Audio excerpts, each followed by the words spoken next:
Yeah, that absolutely looks like a brine channel to me on the left.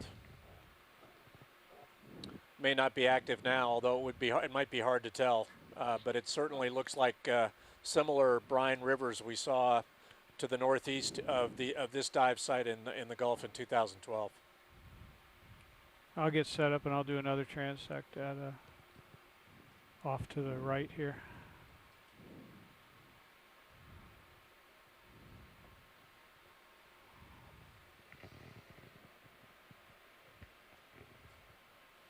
If you look at my screen, you'll see where DVL. You can even see where that channel looks to peter out into an area that looks like Jeff it might have been a place where there was sediment carried by the brine out into some kind of a delta off to the left there. Sort of that right side of the channel. Yeah. I'm just going to go up this right side of the channel. Fascinating that you can be at the seafloor in 900 or so meters of water and be looking at subaqueous rivers of brine.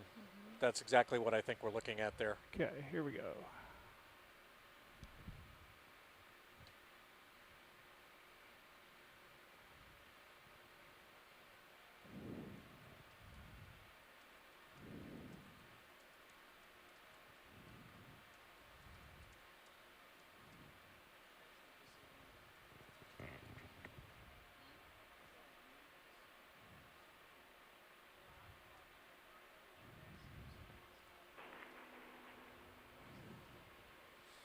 Yeah, I'd be reluctant to call it asphalt. I mean, I think we have to be really careful with that. It's. I'll go brine pool. Yeah, that vertical feature we're seeing to the center left, that looks like a brine channel, but all the darker staining off to the left, I think it is associated with hydrocarbons, but asphalt is a particular heavier than water piece of hydrocarbon, and because we don't have we don't have samples, I think it's a little. I'd be reluctant to characterize it that precisely.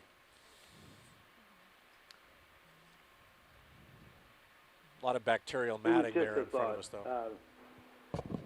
One thing that we found with the Alvin dives in 2006 were flocks of barite. It's pure barite. Barite's very heavy. Right. And they were floating. Those are some beautiful on a brine pool over in Alameda's Canyon. So you're meter and a quarter there. Very dramatic to see something that dense and that heavy actually floating. Yep. Is the barium sulfate? How dense that brine is. Where is the barium sulfate coming from, Bill? Good. From the subsurface, as far as we can tell. Really? Pieces are moving to each third, so I think you're taking 3 pictures of everything. So you're doing a great job. Great.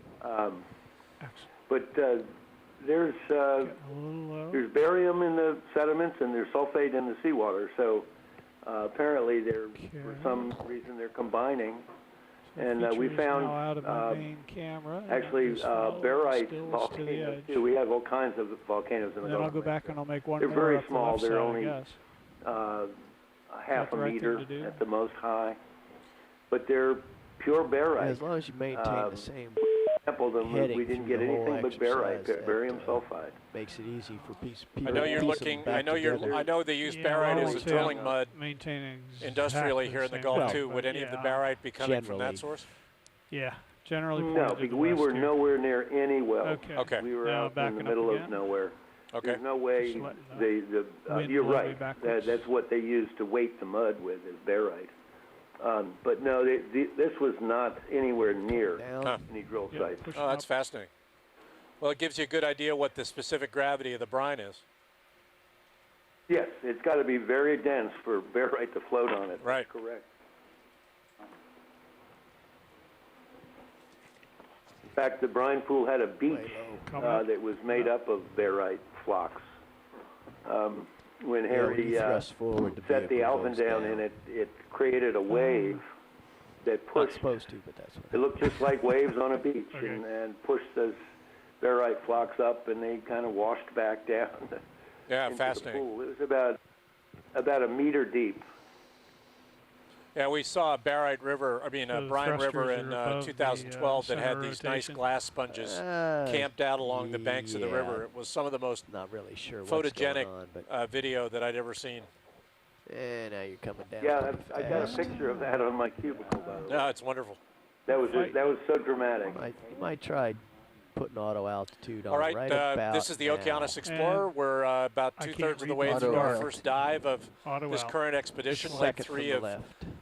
the one. 2014 set of over from there, isn't it? expeditions that the Oh, Okeanos press and see what Explorer you is get. holding in the Gulf of Mexico. Press and hold. hold. Dive 1 has There you been go. Auto out. That's the examining one. a series of carbonate hard ground, Here, 1.5. high Yeah, bring it reflectivity down a parts of bit. the seafloor, which we now know are associated Give it a bump. with Wait. seep activity, the escape of, Yep. of bubbles and associated encrusting biology.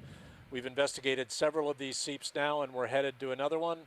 We'll be on the seafloor until about 1600 Central Daylight Time today, when we will end this dive. We'll have a similar dive on west of this location tomorrow I don't know to if you're using it look for at steering, but you can lock in your similar heading geology. too, which This might is the help. Okeanos Explorer. That's all the way to the left is auto heading. Okay.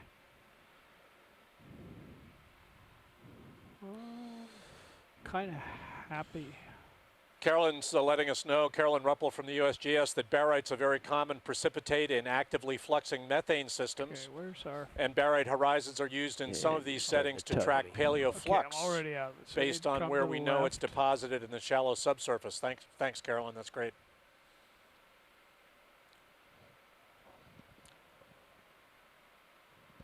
How's that? And then come up in again. So I'm going to try and come up the left side of the feature this time. Awesome. That's it. Gain tether.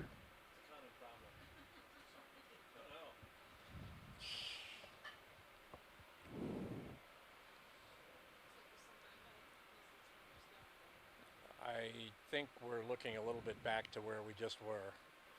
So this is the, there's where we were, and there's the front of the D2. So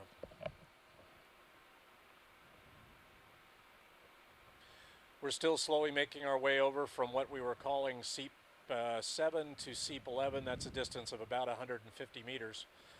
It takes a little time to get over there, but we're seeing pretty fascinating features on the seafloor as we go.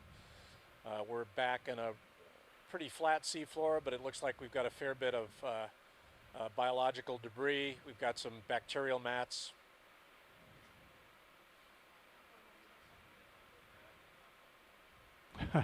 Got it. Doing a transect right now. Looks like we have another chasing crab you're on the right. upper left. It's a red crab. And more of what appears to be carbonate hard ground to the right, associated with a great deal of bacterial staining, similar to what we just left. Seems to be a quite ubiquitous part of the seafloor here. Do you see the turbidity in that, Jamie? That looks like there's a turbid layer below some sort of interface right there. Doesn't appear to bother the crab.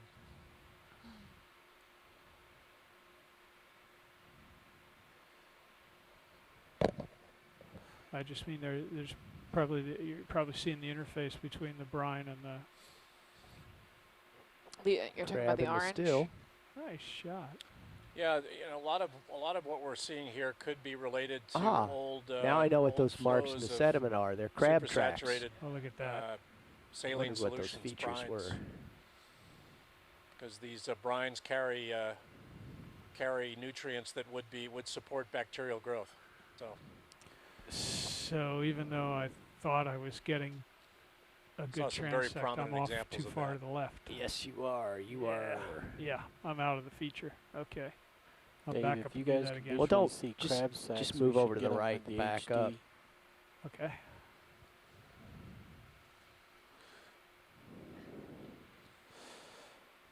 Hey, watch lead, this is Nav. Just wanted to let you know we're not transecting over to the S11 right now. We're trying to photo mosaic this feature that we ran Okay, on. thank you. So we're not finding more. We're in the same feature, running over top a few times to take photo mosaics. Fair enough.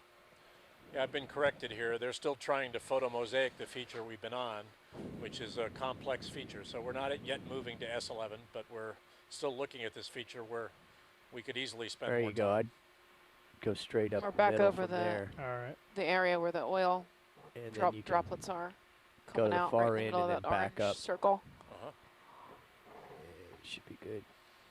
You can see the general circular outline of this disturbed area, which probably underscores the fact that it's really again a kind of volcano of escaping fluids as it rises above.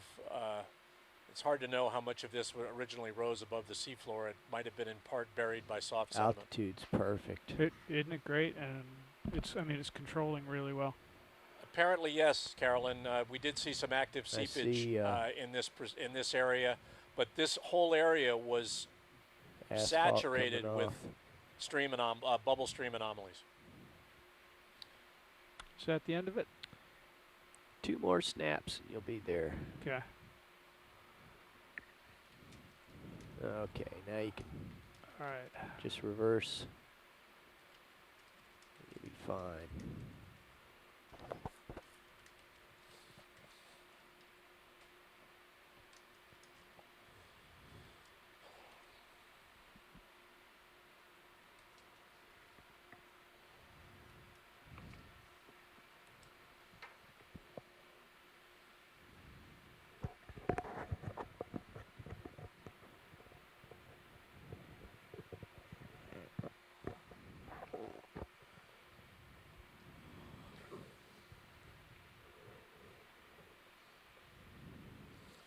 We're in the process of using the downward-looking still camera on D2 to do a photo mosaic of this feature. This is a new feature on the ROV. 2 years ago, we did not have this still camera. It's a high-res camera, and I don't know whether we're putting this out. Roland, are we putting this out? We can't put this out. Correct. We don't have the ability to put this camera out on the air. The best we could do is to do what we're doing currently on stream 3, and that's to put this camera showing the front row, including that, just indicating that we are doing. Yeah, at some point we might mosaic. want to do that when we're actually taking these pictures to give people a sense of what we're trying to do when we're passing vertically over the That's feature. currently going out on stream 3.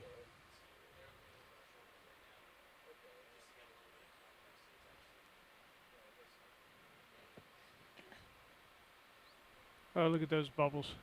You can see bubbles right in the Good foreground bubbles. in the D2 camera now. Oh, you see how many there A are? lot of bubbles coming right at us. They look Yeah, like you're liquid drifting awful hydrocarbons. far to the right there. Yeah. It's kind of hard to tell going backwards. Well, we've got this Doppler over here.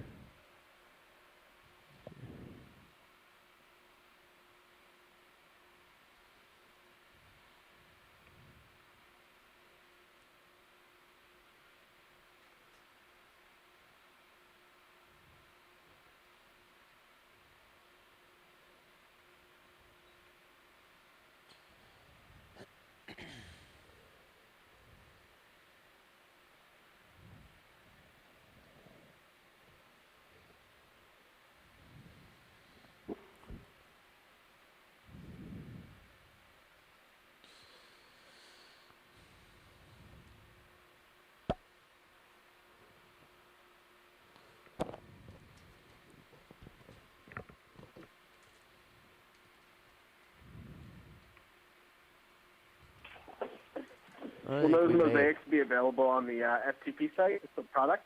I think we may have beat this That'll to take a death. while. These will be created Pretty at done with it. post-cruise, Yeah. but the The watch lead pilot. imagery itself we will be uploading from Go the ahead, ship. Jeff. Yeah, what shall we do? Is there anything here you want to image closely, or shall we move on?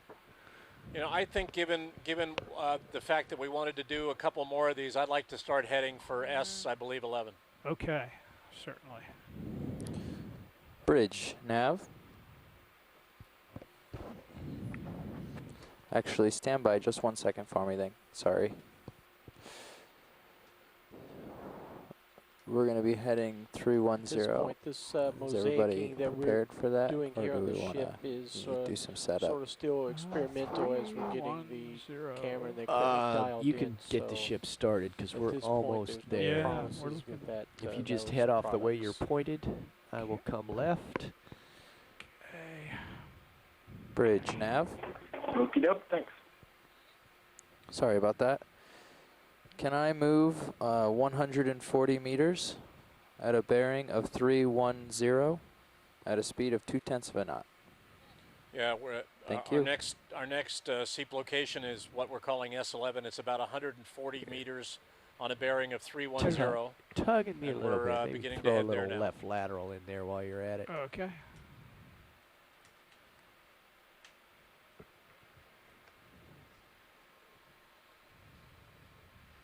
Looks like evidence, so that's the same. It's the same channel we've been seeing. With the fishing line, Give it a Right, big that's the boost same one. ahead.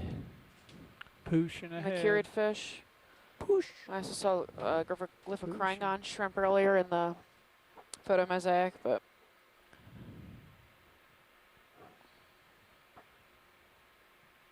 Yeah, it's almost certainly a brine channel. You can see it now stretching off and around the high here.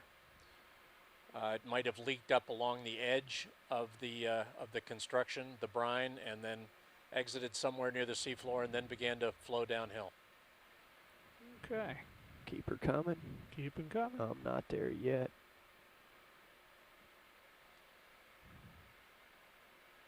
Now you can start to stretch out. Okay.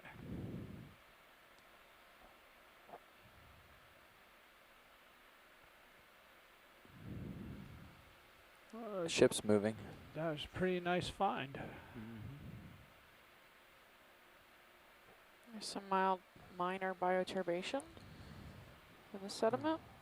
Looks like Possible you're- burrow. Looks like you're heading straight for something There's interesting. another rat tail fish. Yeah, I think that might have been something we came Possible from. sargassum. That would obviously be detritus. Sure. I There's don't been a think lot of we've seen that sargassum yet. at the surface of the Well, why water don't you column just- here the last couple of days. What's the range? You could probably shoot Whoop. over there. 10 meters. 10 meters, yeah. Shoot over there before we. Appears we have confused a fish. Yeah, there's something coming up right there on you.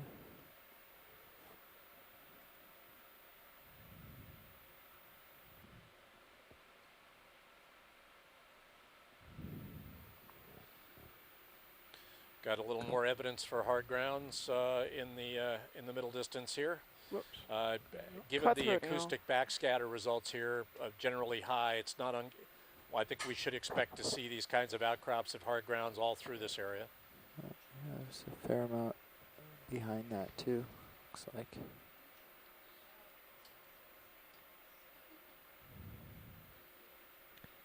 I think there's stuff pretty much everywhere we look. Yeah.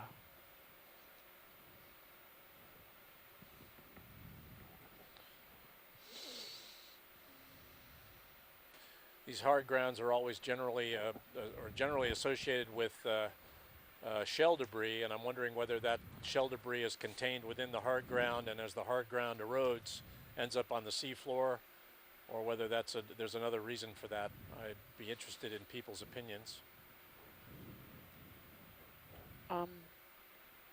Possibly dead shells from mussels that were living on the rocks. You know, Carolyn, I don't see any evidence. Carolyn Ruppel has asked whether they do look like boulders, but perhaps not in place. I don't see any evidence that they've moved any distance. I don't see any slump scars. The slope we're on is virtually flat. So I think they've been exhumed. about I as think far as you can sediments, go. soft sediments Okay. come out from around them, and they're collapsing in place. I don't see much evidence for transport. Quite a bit of relief right here.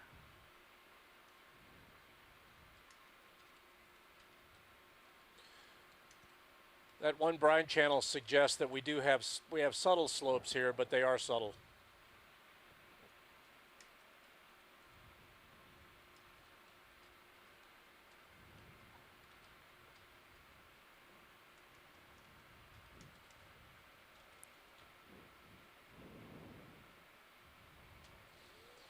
Yeah, we're transiting a slope here. Our entire dive is between waypoints 1 and 2 was water depth change of only 60 meters over hundreds of meters. So, and we won't even get to waypoint 2 at the rate we're going Bubbles, today. bubbles, bubbles, We've bubbles, got bubbles in the bubbles, foreground. bubbles, Big A bubbles. steady stream Big in the bubbles. foreground. So we'll want to take a look at this stream, Big guys, if we can bubbles. isolate it. It looks like more than one.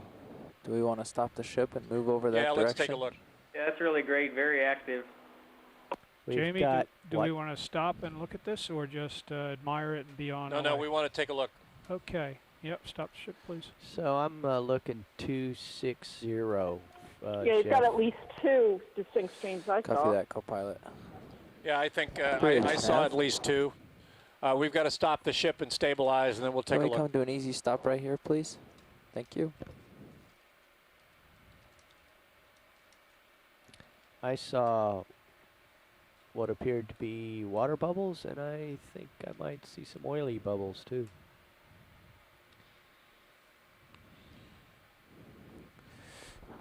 All right, co-pilot. So you said 260, 262, something like that? Yeah, I'm looking 260 right now. Yeah, I'm seeing it Okay, in the right and center. You want to move that direction Right center of some, your or are you screen. It happy looks where like it's you are? coming from in front of that boulder. Uh, It looks like the meters or most so. active stream to date. I'd bump us 10 meters in that direction, probably be perfect. The ship's, no, it's stopped already.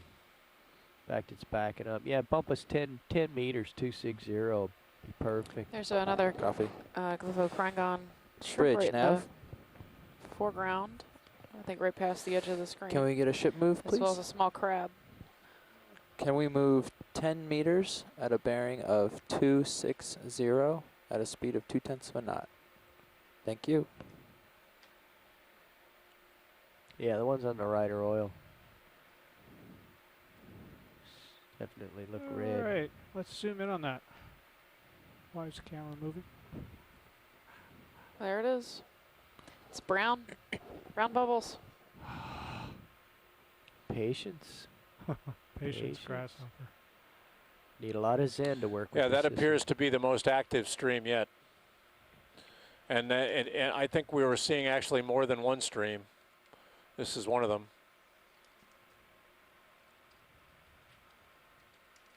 Full Monty, Jared.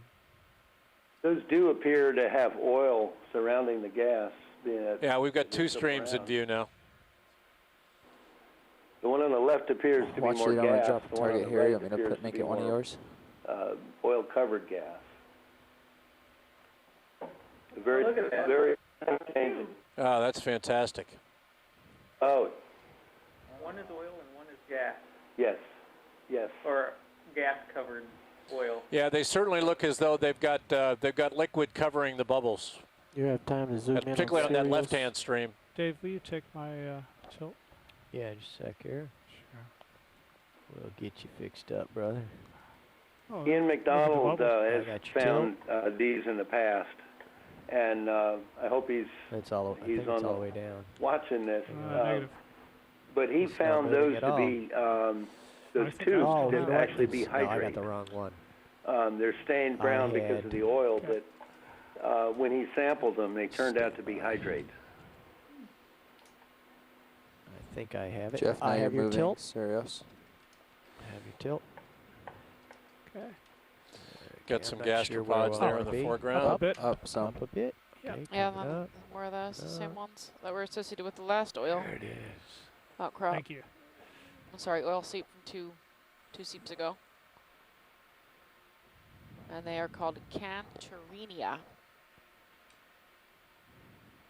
One thing to note about this versus the other Oh, one of oily those site we appears to just be saw, air and there's oil. those look like what I call lazy Or bubbles gas. Methane. that probably had, they might have been pure oil because they were, it looks like these have a lot more gas associated and are rising very Yeah, quickly. they certainly seem to be rising faster than the others.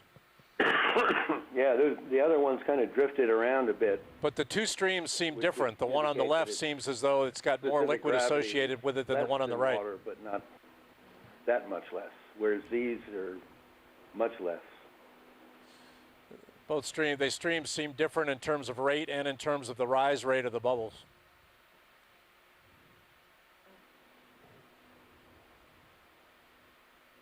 looks like there's 2 in the front and 1 behind. Is that what I'm saying? Yeah, I agree with that. And a third really slow one closest to us. The one on the right. Yeah, there is a distinct little bubble stream. It looks There's like 3 from of the them there. sediment One's just behind. really slow. Total of 3 or total Sorry. of 4? Total of 3. Right, concur. Yeah, I certainly see 3.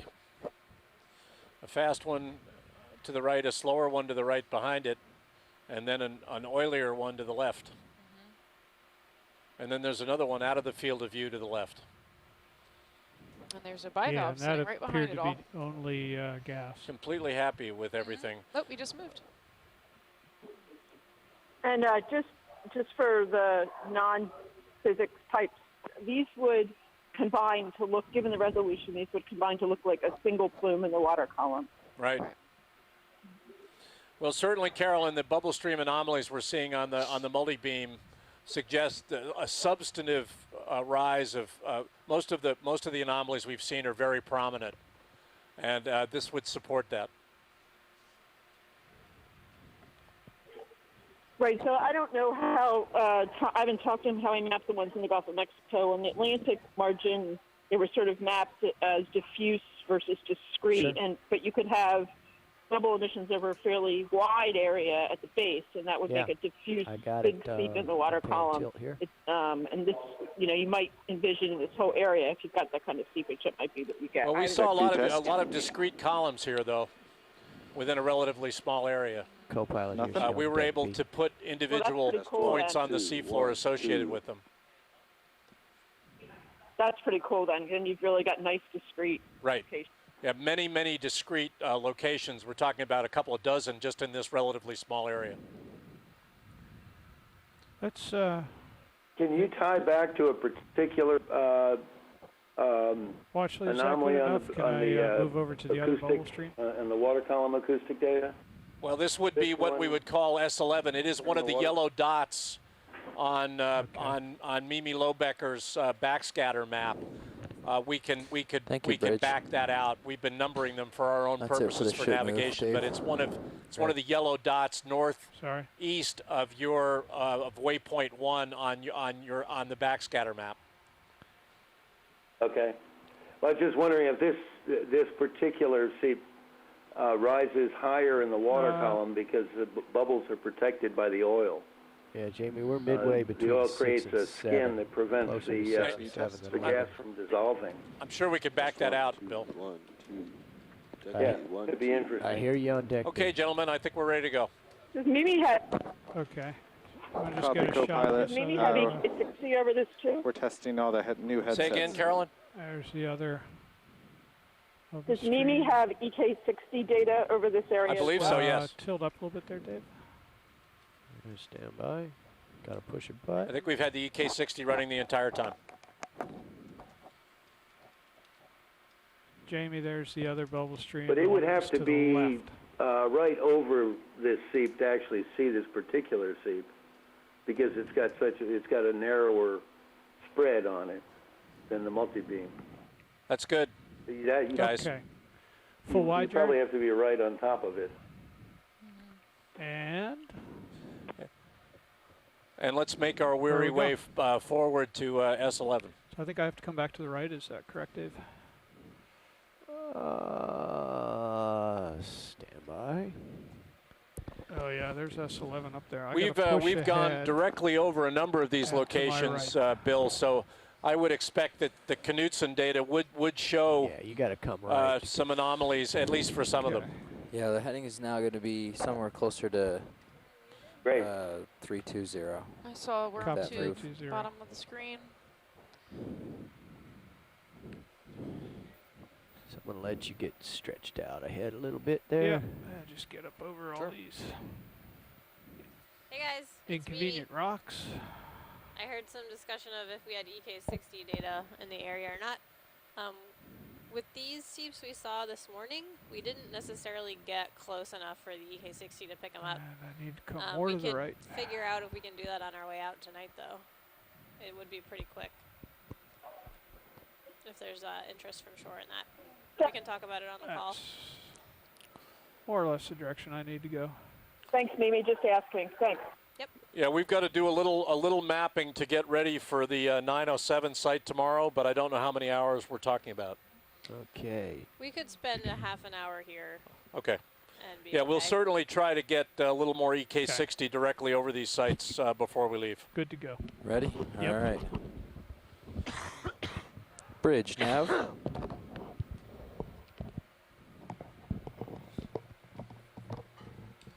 I'd like to request another ship move, please. Can we move 100 meters at a bearing of 320 at 0.2 of a knot? Thank you. Looks like a sediment mound. Yeah, I think such mounds are the norm, not the exception around here. Hold up. More condos. Wow. Look at that dome. But Look at- again, look you've at got that dome. these Fracturing. cavities and lips associated with these mounds, and I think in many instances that's they're cool. conduits for escape of fluids. Don't see any here, but wouldn't surprise me. Robert said it's an old hydrate site. Well, it could be, and you know, the fluid escape, the plumbing down below here is likely to be quite complex, and because of the nature of the authogenic precipitation that's going on here, plumbing would close up, and another vent would open and it would close up, and so what you're seeing is paleo plumbing that got hydrocarbons to the surface at one time and has been closed off, and the hydrocarbons are coming up somewhere else. Jared, let's take a partial zoom there. Well, we saw that earlier with the mussel beds, that one bed that appeared to be dead, and then nearby the one that appeared to be, well, was alive. So the plumbing moved from one spot to another, Right. fed absolutely the mussels for a while in one spot, moved over, and they died for lack of food. And the new bed appeared. Yeah, alternately, something Okay. Cindy Van Dover and I were working Well, on why- over 10 years ago was that there can Let's also go be get that, toxicity in some cases from, crab say, too much from- hydrogen sulfide that can While kill we wait beds. for Sirius And to catch Bernie would up. probably know whether that question's Go now ahead. been answered or not, whether it's usually toxicity or usually a lack of what's sustaining these things in the first place to the plumbing Looks system. like he's ready for you.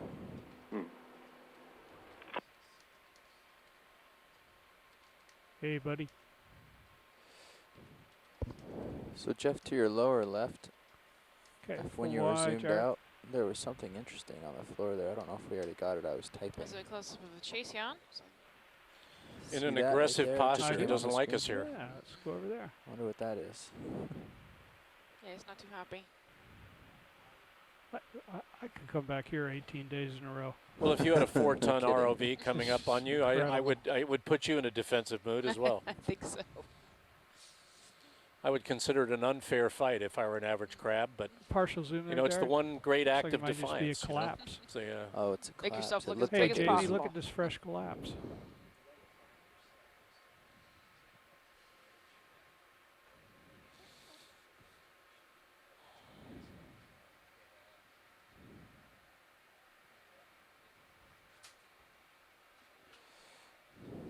A little bit of mud collapse there. Sorry.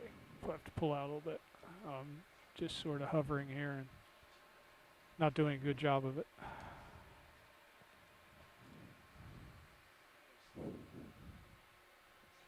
You're in?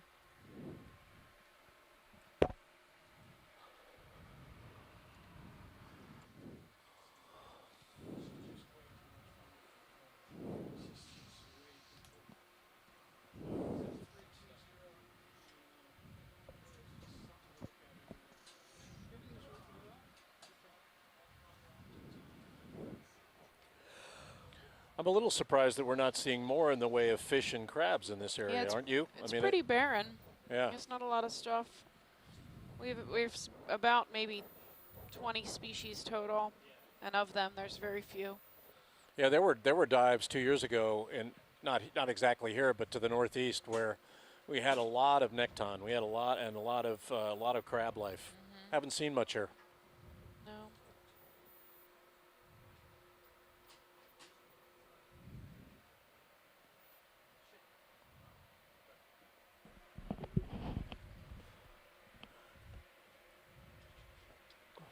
Or we're getting the Cantorinia again, which means there might be an oil seep close by. So we seem to see them right around the gastropods right around the oil, the active oil seep. Hey, Jared. Interesting. And the gastropods would likely be feeding on the Just bacteria that are feeding for on my the own oil. sanity, we have no Not zoom directly on on the the hydrocarbons. Yeah, Sled I think HD, someone correct? had mentioned they were heterotrophic. Okay. All right, thank you. I'm going to get moving ahead. Looks like we just saw a couple of oil bubbles From that ledge, from that ledge. right at the bottom of the screen right now. Pilots, there are oil bubbles at the bottom of the screen. Well, we're in So the it'd process be of off to moving. the We're, right we're where we moving though. have them. You want to We're move? oh yeah, we're moving. They We're were moving. Oh, more we're of the just gonna keep lazy moving type, on. not the Sorry. shooting straight Yeah, up. once they make a commitment to moving, we're moving. Okay, all right. So Josh, do you know, are you full wide on I am Sirius? full wide, All yes. right. Yep. You can see evidence. It's always nice to look down on D2 from Sirius. You see a little more evidence for the kind of burrowing, but sometimes it's a little hard to see close up. But it is a burrowed seafloor. See evidence for it really nicely on the Sirius view. Very clear water right now. What is that?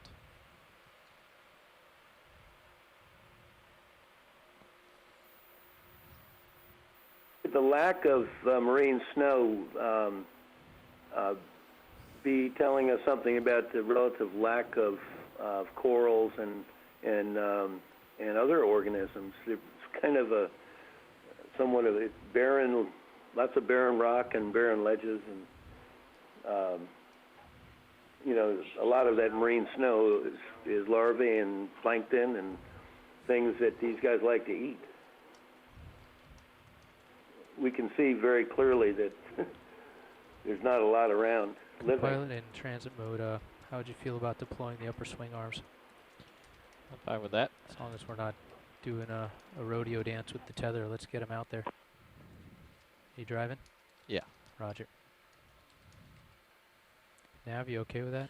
Well, certainly all this shell debris good on the with that. seafloor is another thing that would be giving you high backscatter in addition to the hard grounds. Videos, nav. Yes, that's very true. So I don't know if you would we'll know, see but flows coming from very clear screen flows over of here, sediment coming it- down slope from some sites. Yeah, but we you use get all on a you get all screen this carbonate shell debris at the seafloor, and that's going to really good. That's a really good acoustic backscatterer. Yes, yes, Did it it is. happen And after we got in the water? we I remember somebody typically mentioning find dead clams, but Okay. at one point there was plenty of hydrocarbon and hydrogen sulfide in the sediment to sustain them, and then they Thank you, they video. ate it all and died. We're only 60 or 70 meters from what we were calling S11, our next seep site, but you can see this whole area is completely honeycombed with hard grounds, and that could be another channel of some kind right through that hard ground in the center view.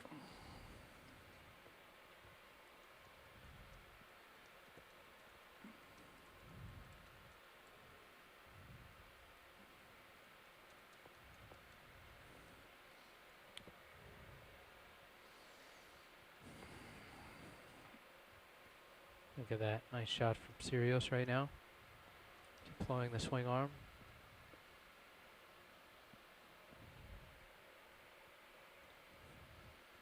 How's that? Beautiful. I think that's pretty.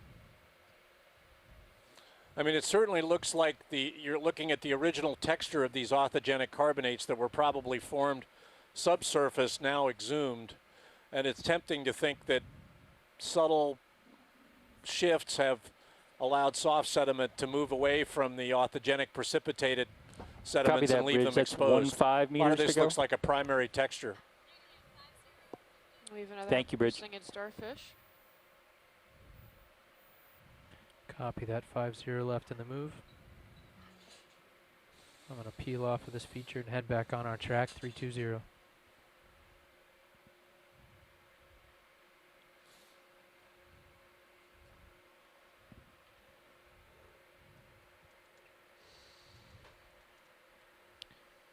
This bubble cam on Sirius is really nice. That's really good. Really quick.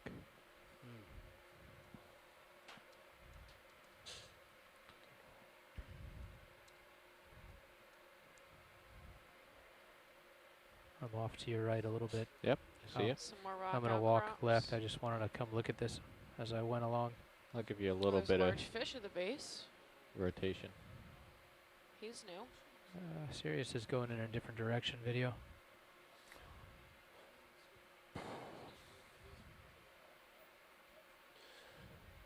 Everyone out there, this is the Okeanos Explorer. We're working our way through dive 1 of our series of what we hope to be 18 dives here in the Northwest Gulf and the central part of the West Florida escarpment. This is Expedition 3 of the Okeanos Explorer's sojourn to the Gulf of Mexico for 2014. The primary objective of this dive is to look at a series of precipitated carbonate limestone hard grounds and associated seep escape, gas and oil escape. We've seen evidence of both today, and associated biology, mussels, clams, corals, not too many corals, and gastropods. We're still working our way to the northwest to another potential seep location, and you are seeing evidence for these hard grounds in the screen right now. We welcome you to our ocean exploration effort, and we hope you'll stay with us. This is the Okeanos Explorer.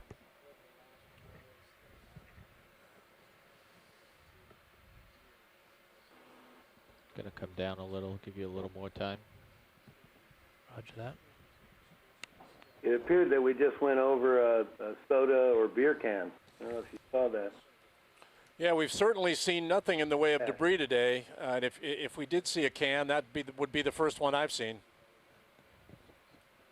Yeah, no, we went over it fairly quickly, so it's hard to tell. It's always refreshing not to see debris of that type. Although in the Mediterranean we saw amphora, and we were very happy to see those, and yet 2,000 years ago they were the Coke cans of the Romans. So I guess it all depends on how you view it and when you view it. Yeah, if you wait long enough, it becomes archaeological. Right, then it acquires value. It's the difference between an old car that won't run in your driveway and an antique. Right, right.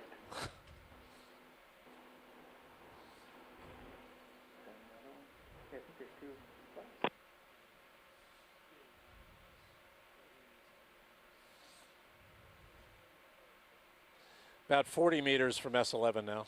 We have a small shrimp right in the middle of the screen. Pink. Go for a little zoom Hard video. grounds are very rugose. Plenty of places for colonizing biology to hide, append themselves. Yep, got a shrimp underneath that overhang. It's a armored shrimp. Good place to be if you want to avoid a 4-ton ROV going by. It's a brachiopods. I'm sorry, I missed that. Brachiopods. Right above the shrimp, I think.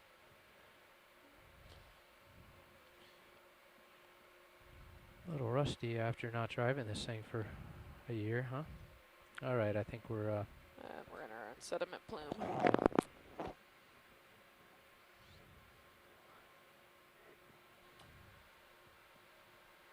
Yeah, I think it's time to. Yeah, just keep in mind, Todd, mosey on. Sirius is pointed towards you, not in the direction of travel. So we want to go Roger that. this way. 320, I'll scoot ahead. Yep. Thank you.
The port side, upper swing arm, tilted Yeah, all it looks the way like forward. a big hard ground. Or is We're it getting kinda- very close. We're getting within 20 meters of what we saw I'll as give it a bump. S11. This could I'm be just curious. S11.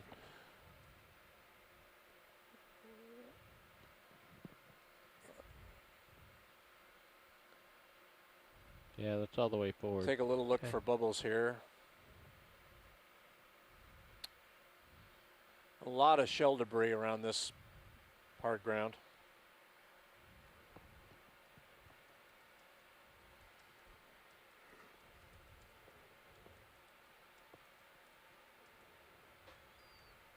Wow.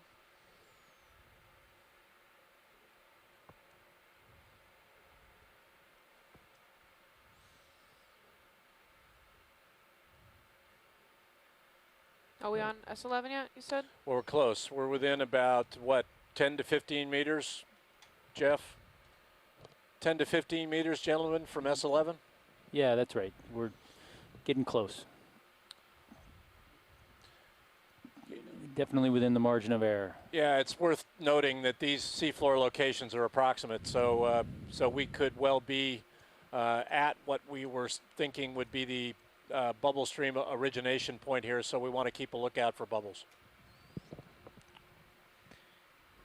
Roger that, Jamie. Oh, there's some mussels on the side. Yeah, we've got some live mussels. We might want to swing Watch your- around 90 watch your degrees and tether take a on this look rock. at Right. this live mussel group. I think it's well up in the water column, but Yeah. we'll keep an eye on it. Yeah, don't- Nice I think you're overhang. all right. I don't want to let the Yeah, spectacular, Watch your swing out. spectacular relief See on with it. these See where it is. yeah, I do. precipitated carbonates. I I'm watched it cross virtually it well sure they above. formed in the subsurface and above then have or- been okay. exhumed. Good. And then they break Yeah. off gravity Yeah. when those Well Bubble. above. Robert, can you tell me Yeah. where the bubble was? We want to swing back towards that outcrop, guys. Roger that. Are we still moving on the You ship? said it's we under saw the overhang. a couple of bubbles near the mussel beds too. Let's wait till you're above me and you can pick up a little. Well, Yeah, you're let's stabilize and take a little closer look at Delta's this 18 right at now, this so- outcrop. Yeah, my recollection on the ship move is that we ought to be good to just let the ship move continue, and then it'll stop, and we can point Sirius back. And back to the south. Roger that. That sounds good to me. copy that. Thank you, Bridge. We have more of the Conturenia. I'm going to turn right. That means you Gastropods, ought to which turn means right likely too. there's Copy. You have somewhere. negative 0.3 or 6.8, so I It think you turn seems. right. That'll clear it. And I'm putting more wrap in, but you turning right will clear it.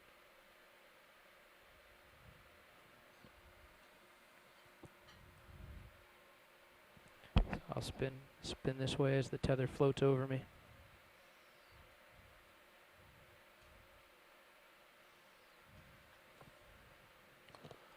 Let's drop a mark here at this spot, guys.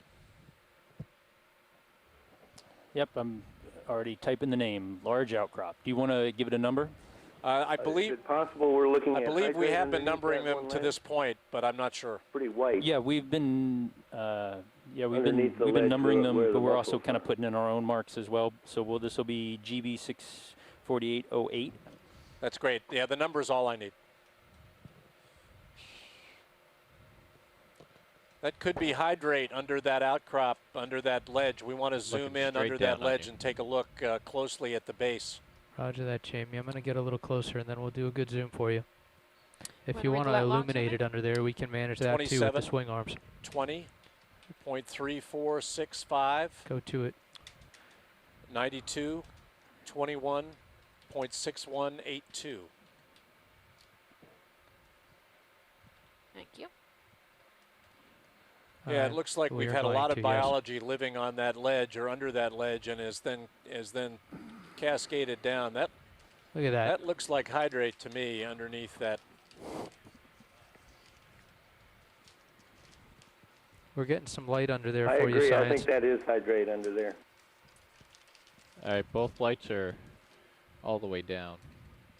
Okay, that's beautiful. Wow, that's fabulous. There's I'm gonna loads of come animals on it, down too. just a little bit and then look up with the camera. I can come in a little bit with those That lights. is what they call photogenic. Wow. I just love that. That's interesting how there's almost no animals anywhere else, and they all concentrate right on top of that one spot. That's one we want for the wanna dive start summary. walking the zoom That's a in, still video? Ed, we want to get a still Nice there and nice. for the And I'm going to for walk the the summary, vehicle in 'cause just a that's little hydrate closer for as sure. well. Yeah, I'd say that's certainly hydrate. We've got living mussels in front of it. Spectacular. Can we fire a laser in there? Over on the right-hand side. Can we took a laser in there, guys? No, we don't have layers. There might be ice worms. Ice worms. Yeah, we're going to want to pan right and zoom in to the edge of the right-hand side of the hydrate and see if we've got ice worms in the hydrate or associated with it. Roger that video, zoom at will.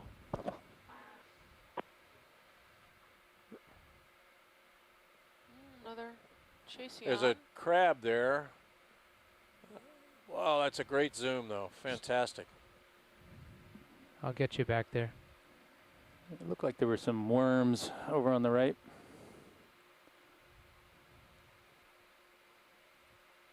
That is just great. Yeah, those guys. Oh, these polychaetes we're looking at.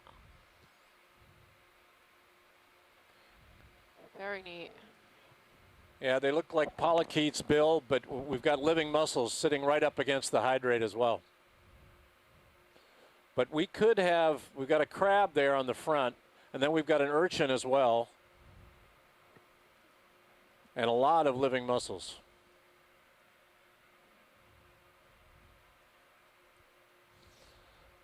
Not sure I see ice worms, but I'd be willing to bet there are some. I can get us in closer if you want.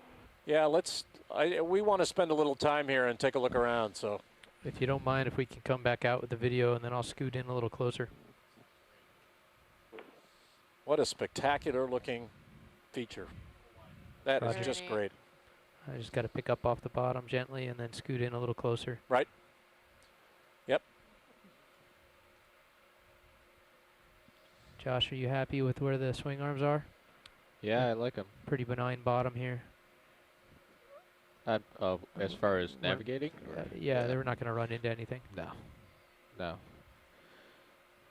They're pretty low. They're all the way down. If you know what I mean. Those polychaetes are those ice Yeah, I worms, see that in the rail cams. Yeah. All right, that's about as close as I think we want to get. Fair enough, Bob. Now, do you want to swing them in a little bit? Do you want to They look different from the ice worms, the larger pink ice worms with flagellar quills that I saw 2 years ago. So there's clearly more than one type, yes?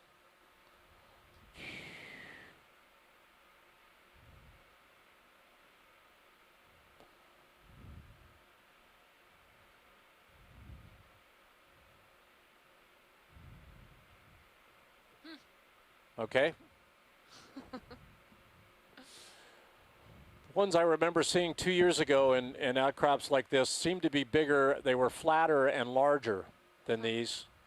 But again, I am no expert, so I'm willing to be led by all of you. These don't seem as large. I feel pretty good if we want to go back in on Zoom. That's Great. your call signs. No, go ahead. Want to go down in there? Yeah.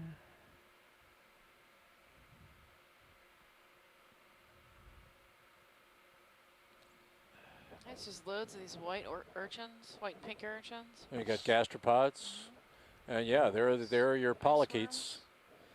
Yep. Could you explain what forms this white? Yeah, this is what they call methane ice. Okay. It's actually a lattice of water in which methane molecules sit. So as gas rises, it can be methane in concert with oil and other forms of hydrocarbon gas. It literally it freezes in contact with seawater, and the gas actually lives within a lattice of water ice. And you can actually take a chunk of that, bring it up to the surface, and light it. Oh, wow. It's ice that burns. I wish Carolyn is in transit from She just is bringing her child back from a piano lesson, but she's going to kill herself when she doesn't. And she realizes what she missed. This is exactly what she wanted to see.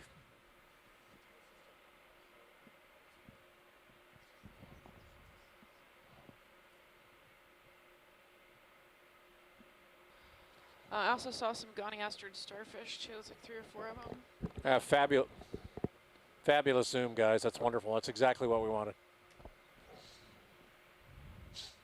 There's polychaetes. There's polychaetes again.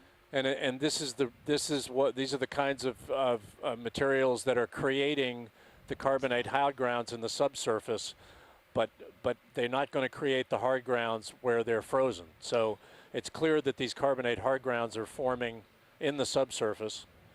Is that crab feeding on something? It might be, yes? It's possible. And I think I saw like a type of eel or something underneath this white right there. Well, yep. There he is.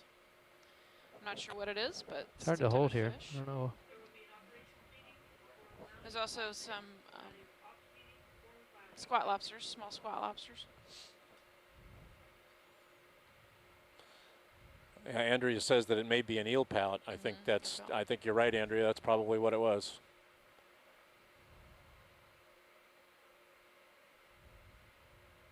Yeah, buchanid gastropods. And gastropods, yep. This is the same like 10 or 15 species. You know, we are virtually on top of what we were calling S11. Now, we haven't zoomed it back out and looked for bubbles, but this is certainly an area where we could see them. We'll take a look when we finished here, and all of you looking on, let me know when you've had enough, and we'll zoom back out and look for bubble streams here.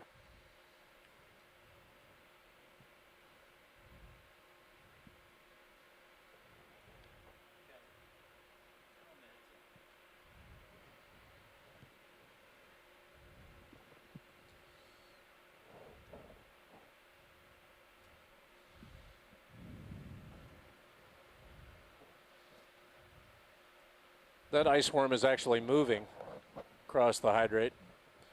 I haven't seen them do that before. And Bob, what are those ice worms living on? Bacteria on the hydrate? I'm here, Brian. What's up? Yep, I'm about to head down. I was coming to let Jamie know he can stay in here. Are you gonna? You've got to stay in the ROV navigator position.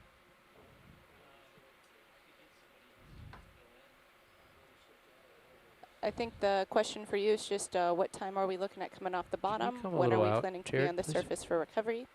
And they'll want the same info for tomorrow.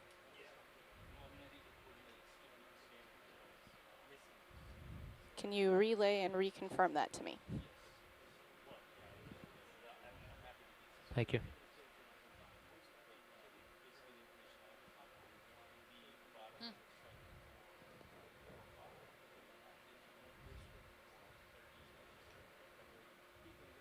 That's great, Bob. Thanks very much.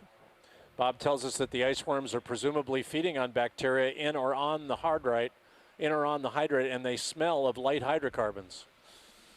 Well, there you go. I don't know that I would want to smell of light hydrocarbons, but I'm not an ice worm. And maybe if you want to meet an ice worm, that's really the only way to be. Okay, that sounds good. And recovery went well this morning. That's great, guys. Sorry, deployment went well this morning, correct? That's wonderful. So I think what we want to do here is take a good look around 360 on this and zoom back out a little bit and look for bubbles. That's all right. I'll go ahead and relay the info. If there's any issue, I'll page the dry lab and have someone come send you down. Thank you. Thanks. Oh, for ops, okay. I'm going to try to just back out a little and frame that. That's a pretty dramatic shot. Oh, little dust.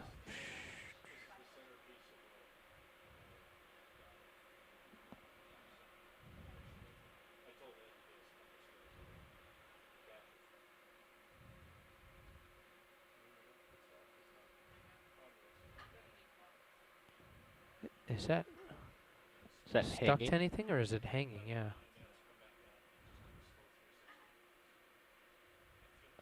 Do you want to take a closer look, Jared? I'll try to hold it steadier than I was. Getting the feel of this thing again is. It looks like there's almost a column of these mussels that have grown on each other. They don't seem to be touching any rock except at the top and the bottom.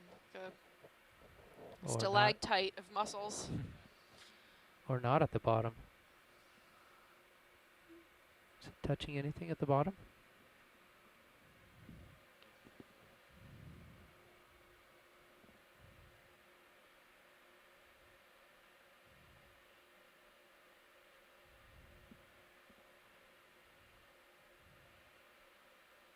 That's pretty cool.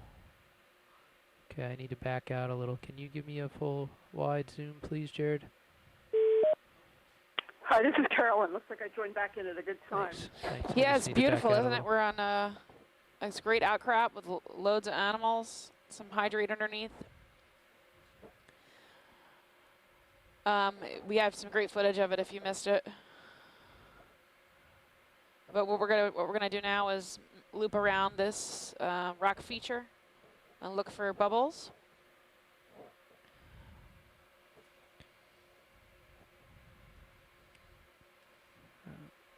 Brian, kicked up a little bit of dust by sitting there for a while. Survey 1. Unfortunately. I was just wondering if we have ever poked the probe into methane ice, the temp probe, or if that's something we would want to do. Sounds interesting to me just from a personal standpoint.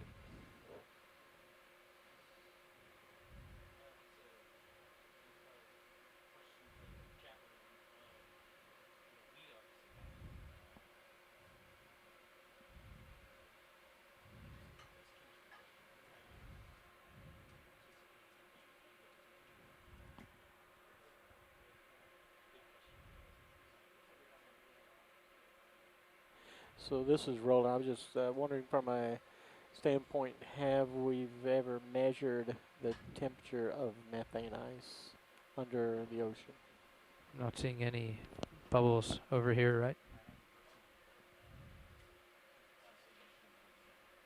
Yeah, I just did that across the Science Channel. Yeah, if anyone on shoreside knows the answer to that, if anyone's measured, taken the temperature, probed methane ice in the past, feel free to chime in. I don't know the answer to that. Jamie might when he gets back, but I'm not seeing any bubbles.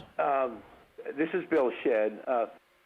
The actual temperature of the ice itself is the question?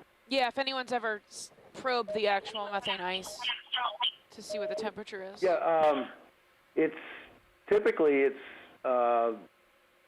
somewhat above 0 degrees centigrade.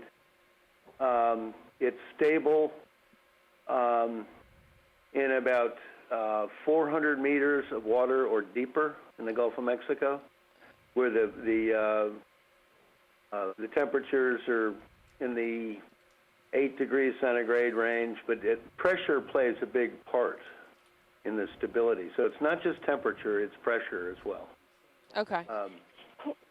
You can be a higher temperature in deeper water, but in shallow water you need to have lower temperature. So it's I'm not exactly sure the temperature of the ice itself. I'm not sure if anybody's ever actually been able to do that. Well, it's very unstable, so it's very hard to get real measurements on. Right. Bob Carney said various Gulf of Mexico workers have... It's extremely hard. So it's Carolyn.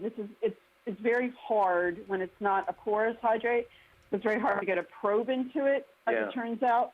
Another thing here is that the reason we keep seeing it under overhangs, this is exactly the situation we saw on the Blake Ridge in 2001. And so what happens in these local situations is you have bubbles coming out of the seafloor, you're under an overhang, so you're basically supersaturating that water under there with the gaseous phase. And so that's why you can form it so easily under overhangs. When it's just sort of bubbling out of the seafloor, it is sometimes possible to form it. Sometimes in the Gulf of Mexico, you see that. We saw that in the canyon dives last year south of Nantucket. But generally, the reason it's so common under these overhangs is that it's easy to form it once you saturate it, the surrounding waters with methane or whatever hydrate former you have. It's also important to note that this doesn't necessarily have to be methane hydrate. There are a lot of other higher order hydrocarbons that form hydrate, and those are quite common in the Gulf of Mexico. So obviously sampling of these locations in the future is very important. Okay, thank you. They've been at 28 since we've been at the bottom, I believe. Since I was here at lunch, I checked. Yeah, as Carolyn was saying, there's higher order hydrates. They're called structure 2. Structure H is another term. And the higher order hydrocarbons are more stable at any given temperature and pressure than methane hydrate, which is the least stable. CO2 will form a clathrate or a hydrate as well. Okay. It's even more stable than methane or natural gas hydrates. Nitrogen will form a hydrate as well, but it requires much deeper water or lower temperature. Very interesting. Thank you for your input.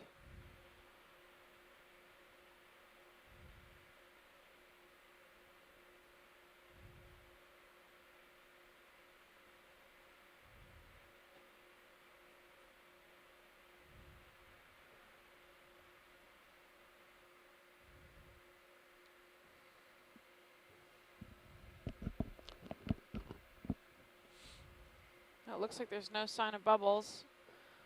We've been around this whole thing. We've been around the entire feature and there are no bubbles.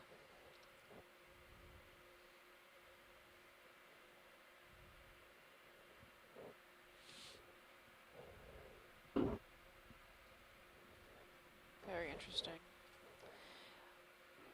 I think we can probably move on to S14 if everyone is okay with that on the chat room and on the line. I'm going to give my pilots the go-ahead. Okay, pilots, go ahead and make your way to S14. Thank you. Roger. I'm going to head north. You want to get the ship moving? Okay.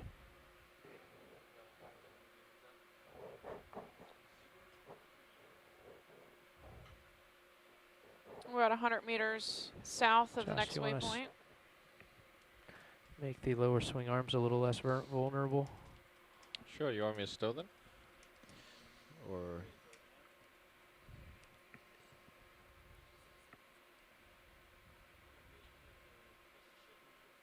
Oh.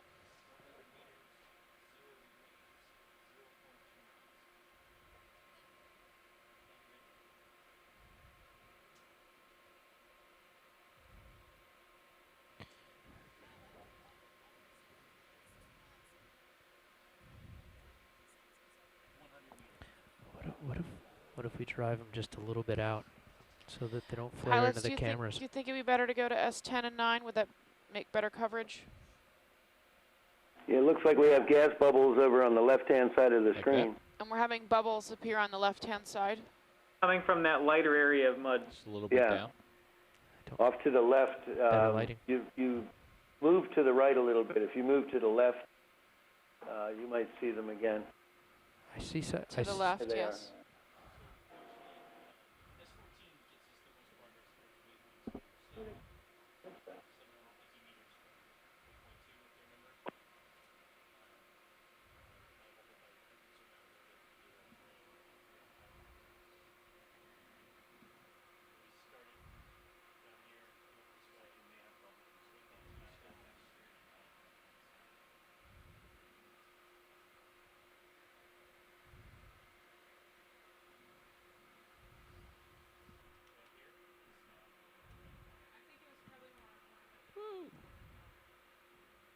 I don't think we have to worry about these getting stuck down when we're under sea.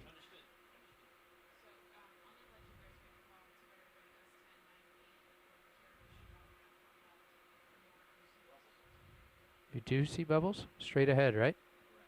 All right. Here we are.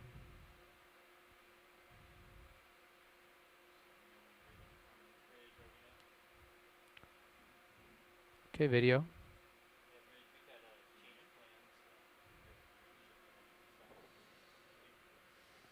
Sorry about that, guys. Thanks. So we're actually going to go to S10 because it's closer to S9, 8, and 13. It keeps us a little more on track. And we've got looks like another bubble seep with our gastropods again.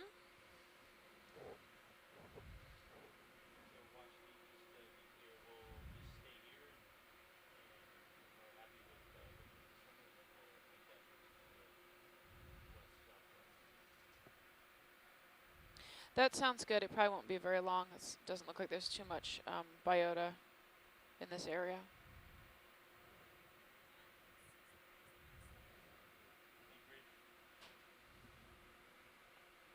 So again, we have bivalves. Lots of The little. bubbles are coming from a small hole. There's quite a few of them now. They look like gas bubbles versus the oil type we saw earlier. Then we have this white bacterial mat.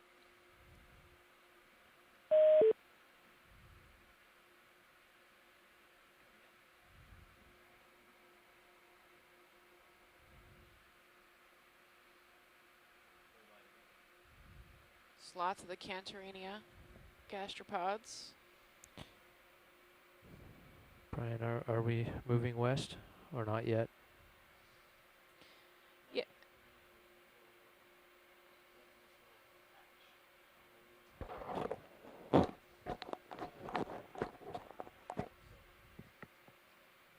Okay, video. I think I'm more stable now if you want to go in and get a tight focus on that.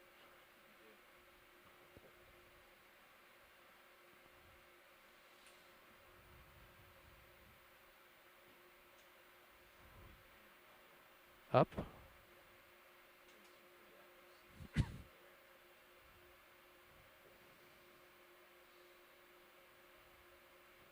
It looks like there's actually 2 spots where the It bubbles looks like are this coming. whole area. Oh, 3, yeah. Go ahead. Like a whole bunch of them. Yeah, I think the whole area is just probably underlain by gas. If the seafloor were disturbed, you'd probably creating a bubble stream. So right. That's what it looks like. This looks very similar to other places. We've seen things like this, and you'll see that it's coming out at different rates in different places.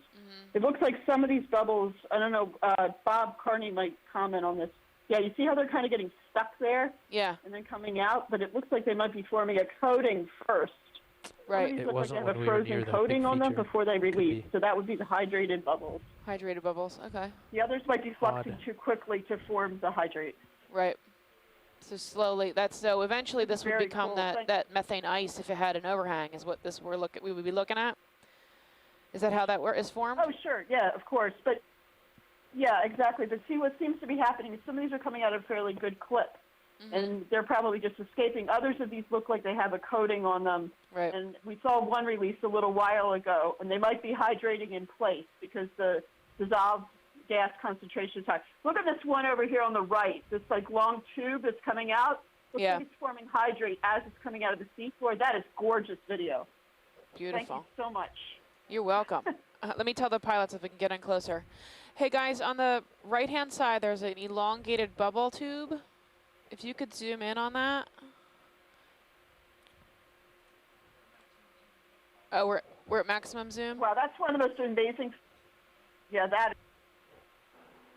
Yeah, that is really cool. The very top of it looks like it's the bubble is fairly clear, but the side of that tube does look very cloudy. Went a little far. And it's coming. Absolutely. Just it's a race. Back a little. That one right there. Right there. Oops. Yeah, right there. Yeah, it's right at the top of your screen right now. Perfect.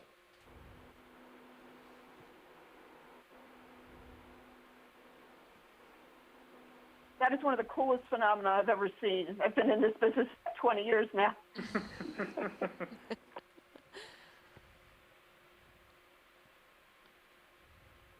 Very neat. So that's amazing. Yeah. So I have a 9-year-old here who's going, Mom, that is so awesome. So we're looking at this specific bubble here that's forming right here in the middle, right? And she's saying how interesting it is that as it forms, it slowly frosts over. Yep. And then pops.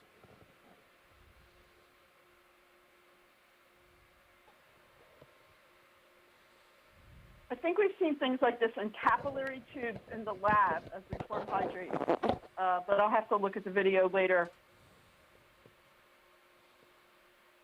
Small fish.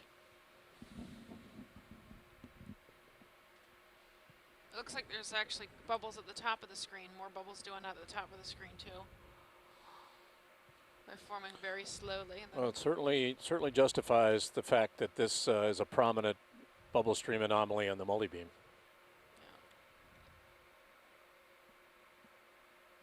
Right.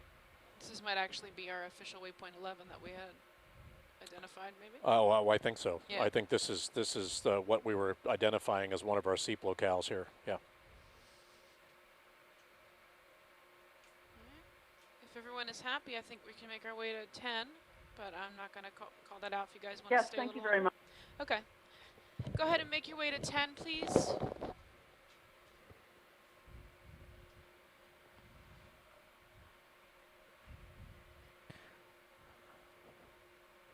I'm a little bit hypnotized here by the bubbles. Right, Jared. When you're ready, let's come wide.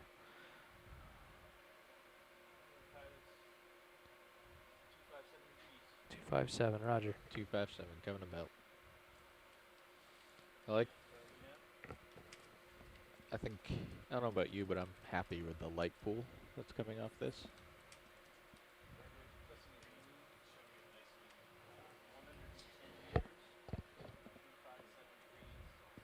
Absolutely. Yeah, I'm more than happy. And what's the bearing to the next seep? Thank you. All right, this is our heading.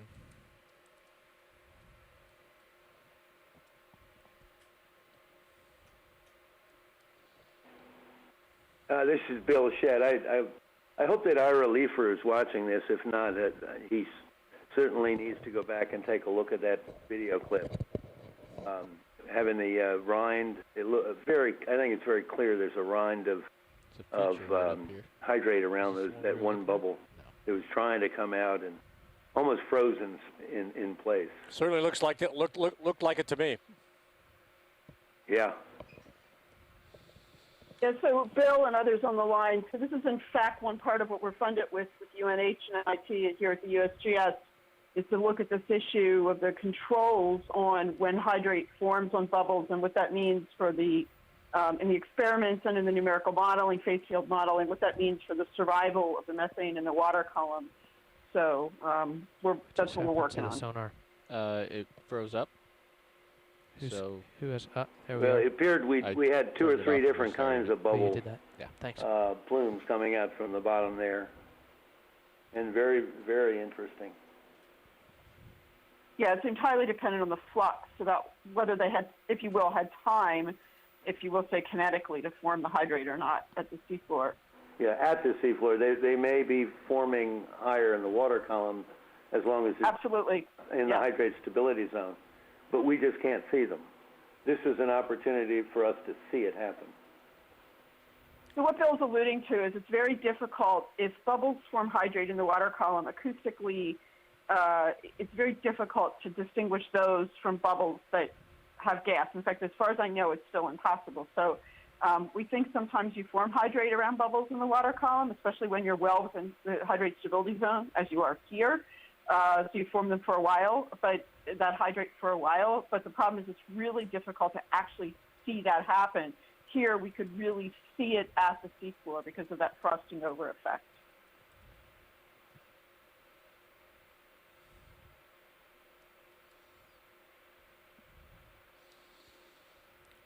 Well, it's certainly a corroboration of the fact that the anomalies we're seeing in the water column with the multi-beam system so far today have been corroborated as coming from gas escape features at the seafloor.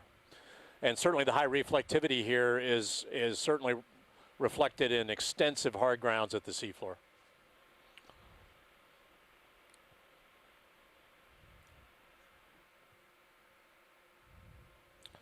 was the depth. And we may be just seeing the exposed tip of the iceberg. There may be, like I said, carbonates underneath this sediment that have not been exposed, but are still evident on my data, at least.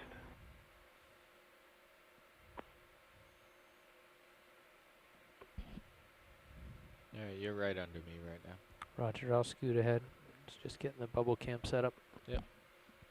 We're going nice and slow, so there's no huge rush.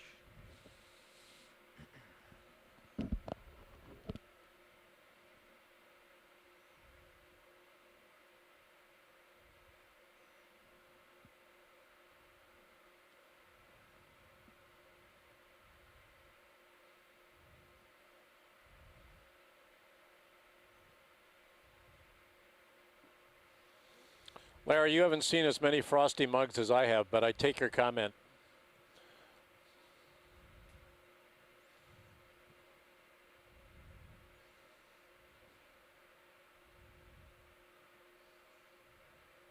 Very nice clear water and a very nice view of how rugged these hard grounds are from the Sirius camera looking down on D2.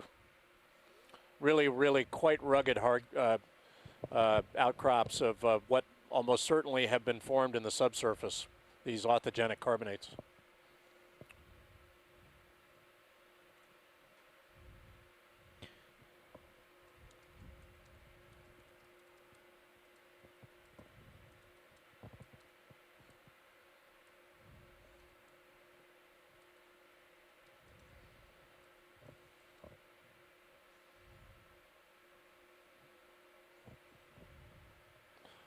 What's the distance to S10, guys?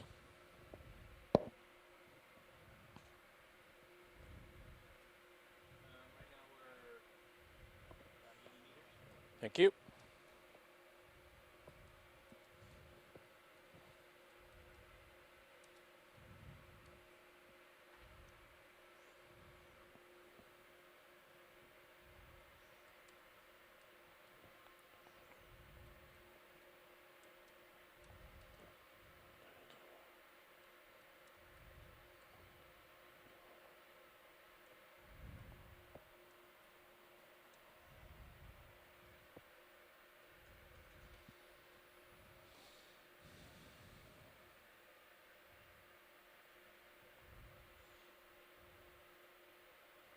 I think I want to take that the rear light, the one that points downwards, and point it a little more downwards. Yeah. Watch. Off. On. Yeah. Maybe just a little more down to fill in some of the. It definitely illuminates back there pretty nicely. Here, want to check it out? Oh yeah, fills that blind spot. Fills the nadir. Yeah, if you come down just a little bit, you'll get rid of that dull spot. You can see the grading a little bit, huh? You can. I heard them when they were trying to take stills earlier, they could see it in the image. Oh, okay. Well, I mean, you could take it out in image processing, right? But is that garbage we went over? I think with the if we got some strobes, it would fill it. Yeah. Yeah.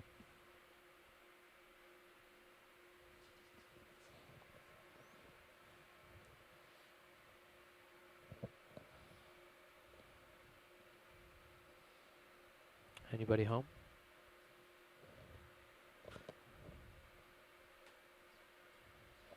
Haven't seen too many burrows of that kind on this dive.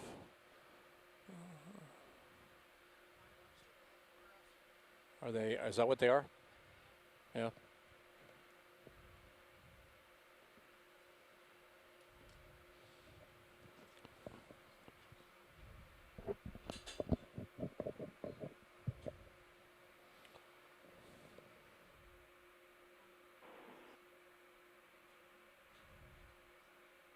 What would excavate a hole like that? A burrow. I think there's a possibility that it might be a blind lobster burrow, but I you know, Jared. don't hold me to it. Until I see somebody in there, I really can't be sure. Thank you. Pretty large. Yeah. The blind lobsters are pretty common on the east coast of Florida.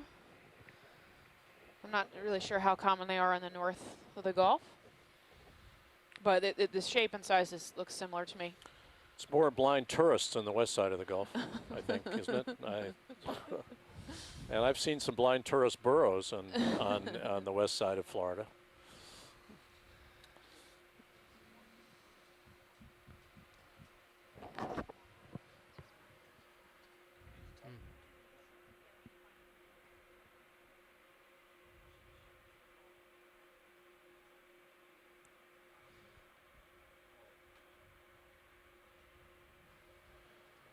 ROV nav, Brian?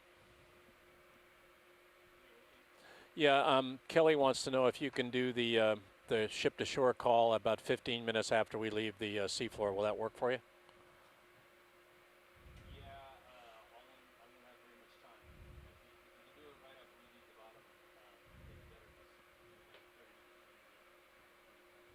Roger.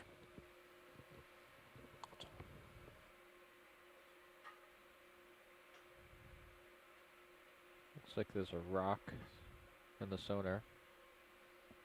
Probably have room to reach out to that. Yeah, might come down a little bit too. Okay, I'll just scoot along and pick it up on my way.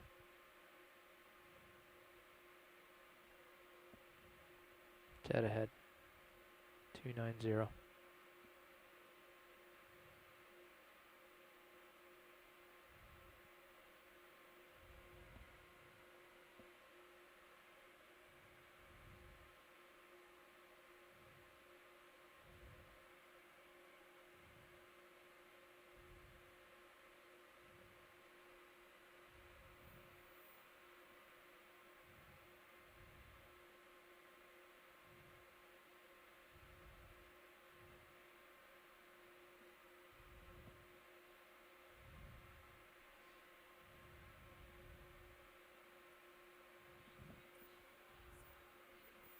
$12 meters out.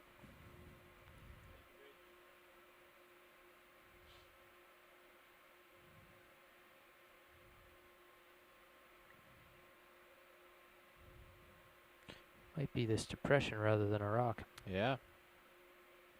Well, Looks we're like heading we're that coming way. up You're on a pulling me slight now. depression here? Sorry. No, it's okay. But we should be a bit closer in a minute or two.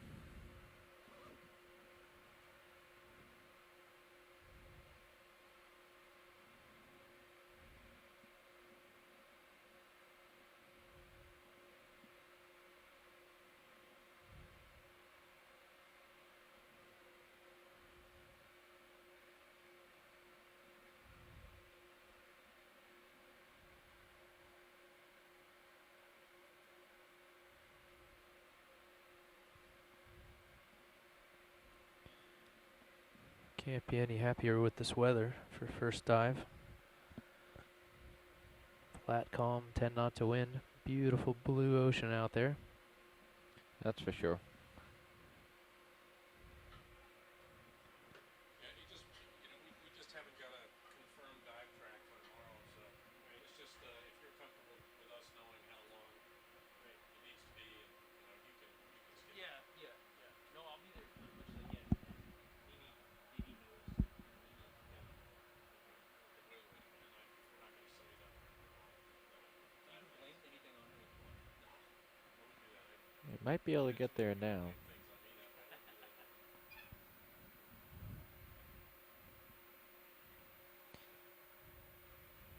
Brian, we fixed the hose. We fixed the hose. No, we left the reel in and we unspooled it off the reel.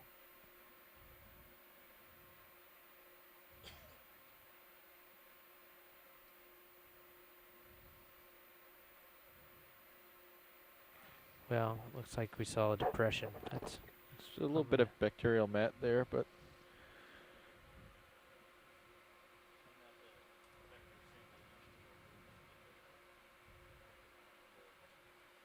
need to head. Okay.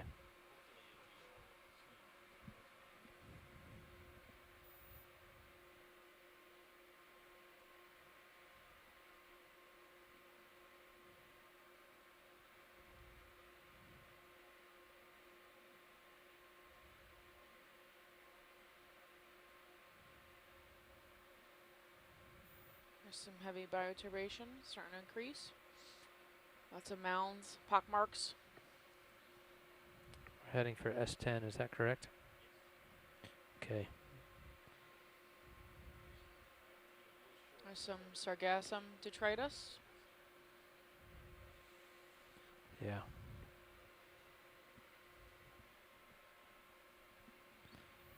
I'm pointed just about to it.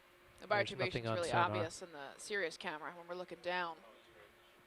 You can see all the pock marks around. It's pretty neat.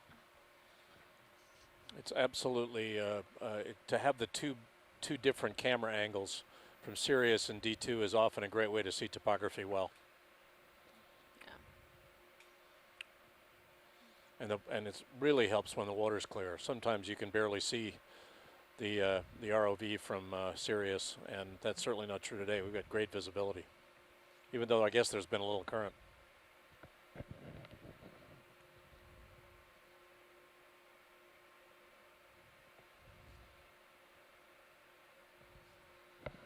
Nothing on sonar to the south. Nothing on sonar to the west. Point to the north.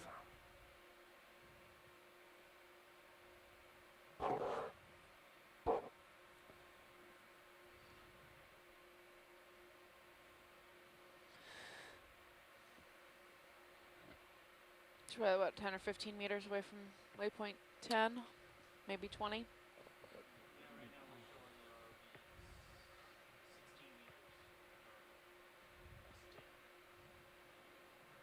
$16 meters away. Okay.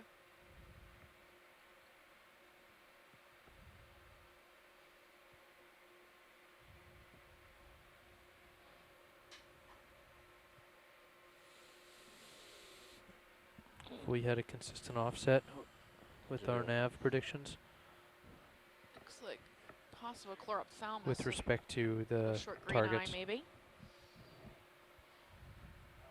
I mean,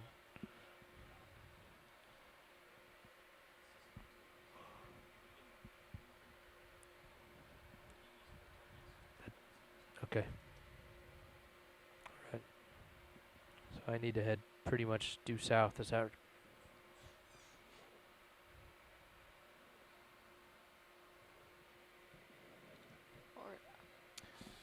Yeah.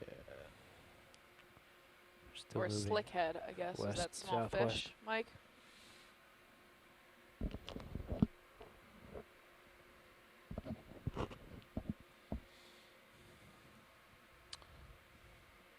This is the Okeanos Explorer. We're in the last hour of our first dive of leg 3 of Expedition 1402 of the Okeanos Explorer, NOAA's vessel of ocean exploration to the Gulf of Mexico this year. This dive is concentrated on looking at a series of carbonate hard grounds and associated seeps, and we've had some spectacular examples of those seeps and associated biology on this dive.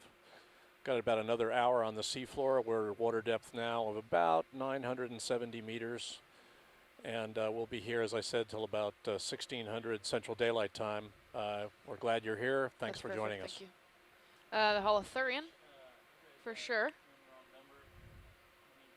With a squat lobster on his, well, I can't tell if it's head or his end, but let's see. Yeah, yep, and you can see his feeding appendages.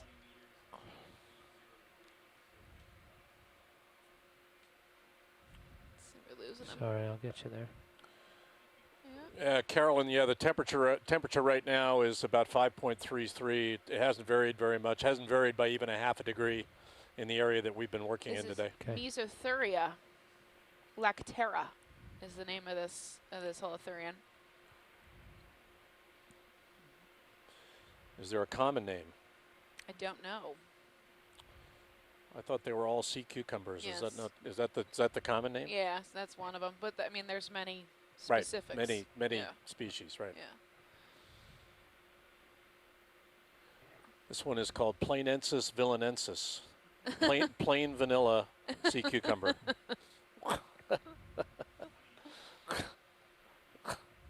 my type lactea, which means milk. Oh, there we go. We're not sure how big it is because one of our lasers, Our lasers are broke. not working today, so we can't give you a direct age estimation. It's about as big as that sargassum clump, though, if that helps you. My guess would be 30 centimeters.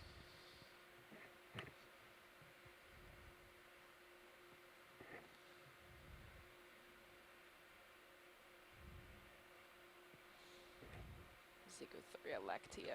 Naked milk cover. Well, that's a little bit like plain vanilla, Bob. You know, so my Latin name, Planensis villanensis, was probably pretty close. This is a clump of sargassum detritus with a crab, with a glyphocrangon crab, or an armored crab. I'm sorry, shrimp, glyphocrangon shrimp. Okay. Yeah, we're not. We're very close to what we have been calling another seep locale S10.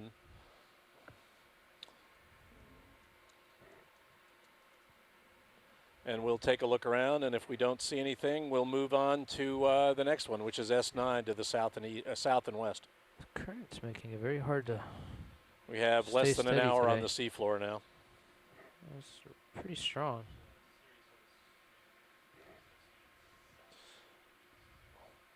I don't. 140. I don't see much in the way of topography at the seafloor here. Yeah. Thank you. Yeah, it's not much to look at. Couple of shrimps. And if we pan around and don't see much, we can make our way to S9, guys.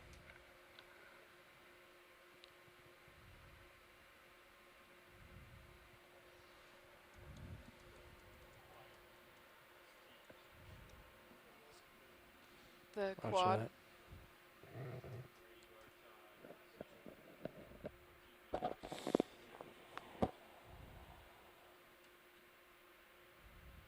Roger that. Heading there now. 167.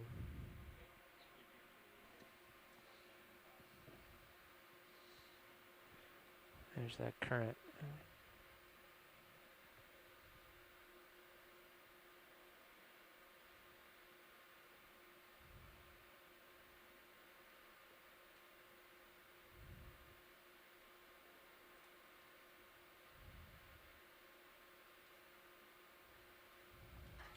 I've got a question, Bob, about all these dead bivalve shells.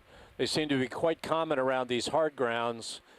Is this because the source of food is very episodic, and so you might get blooms of bivalves when the nutrient flow is good and they die off when the nutrient flow changes?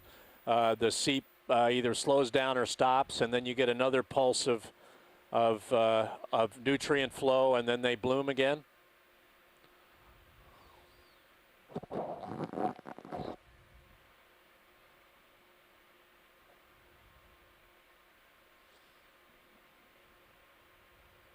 Do we lose Bob?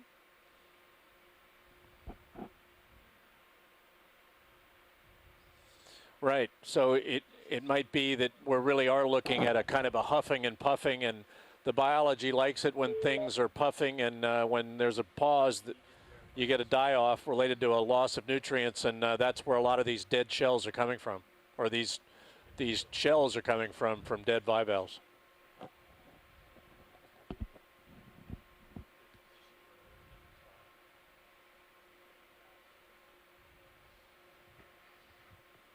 Oh, we've gone over it. Do you want me to make another pass? Further east, Bob, further west? this is Bill Shedd. My question is, why do they get disarticulated?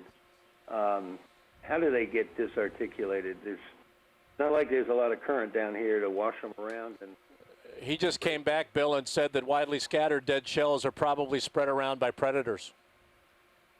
By predators, okay. Right. All right.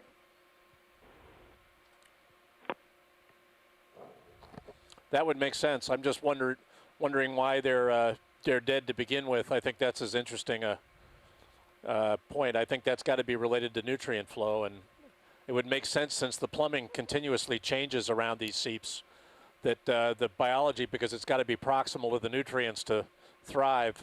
If the nutrients were to migrate away because of the plumbing changes, you get mortality.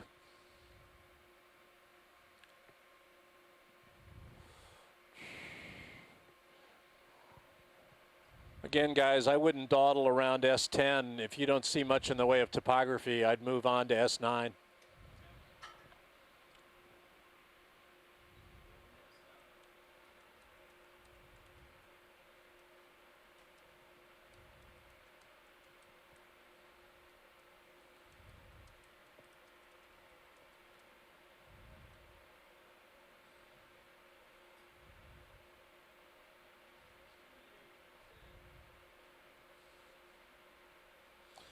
So this is the first time we've identified a seep location that hasn't worked out to be anything, and I think it's an indication that not all of the bubble streams that we track back to the seafloor are uniquely associated with bubble escape or hydrocarbon escape at the seafloor.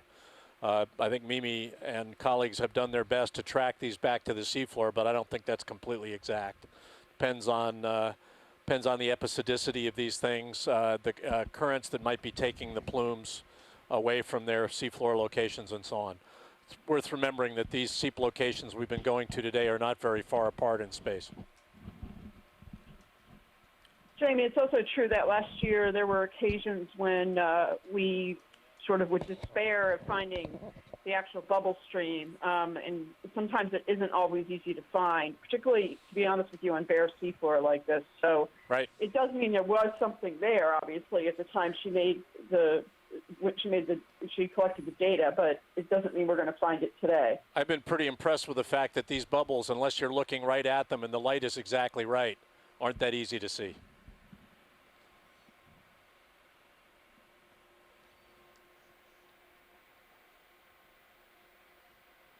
In any event, we're moving on to S9.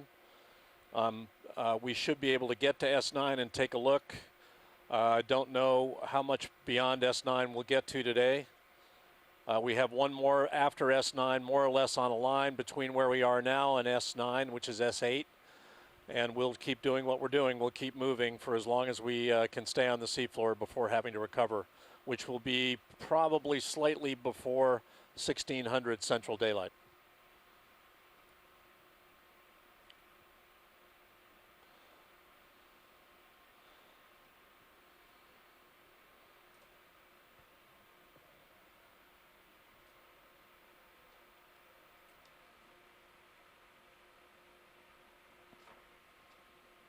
Another one of those, in quote, blind lobster burrows. Yeah. Pretty good sized burrows. We didn't see any of those early in the dive. Some of them, see how some of them have two ends, it looks like? Looks like what are they, the other end of a U-shaped burrow? Or? Yeah, they're kind of, U-shaped. They're not very, I don't think they're very deep, but they do go from one end, like they have a front door and a back door. It's an escape clause, yeah. Right.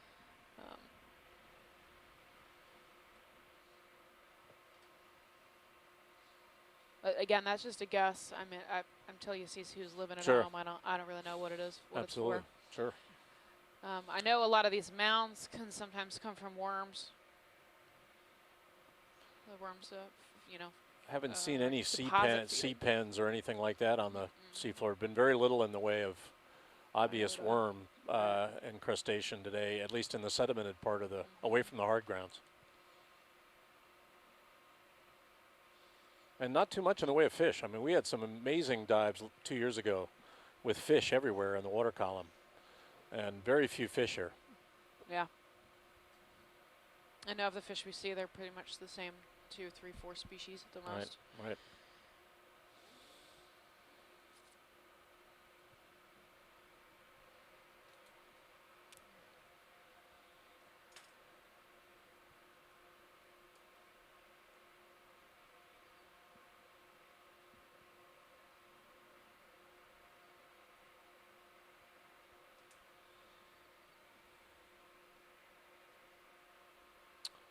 We're about 40 meters or so. D2 is about 40 meters from S9, and we're moving towards it now.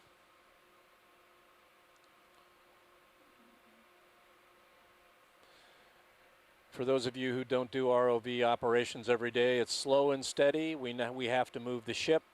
Under the ship is Sirius, and then D2 leads Sirius along the seafloor. So this is a real ballet, and the ballet doesn't go fast. We go slowly.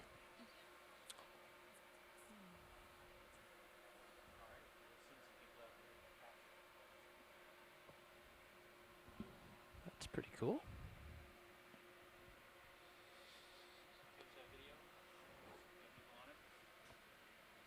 Gonna read the lat long to me. Yep. 2720.3300. 9221.6795. 6795.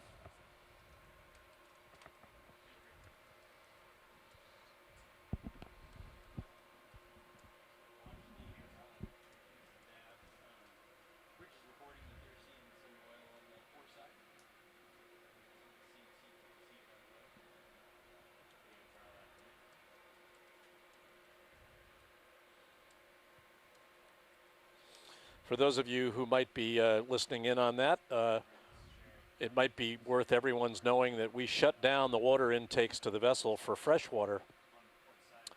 We use a reverse osmosis system to make fresh water from salt water. That's our drinking water and our washing water on the vessel. We shut those intakes down at the beginning of dives where we expect to see escaping hydrocarbons to the surface, and we did that this morning. So we are not taking in any water that we're planning to use for drinking or washing while we're in an area like this.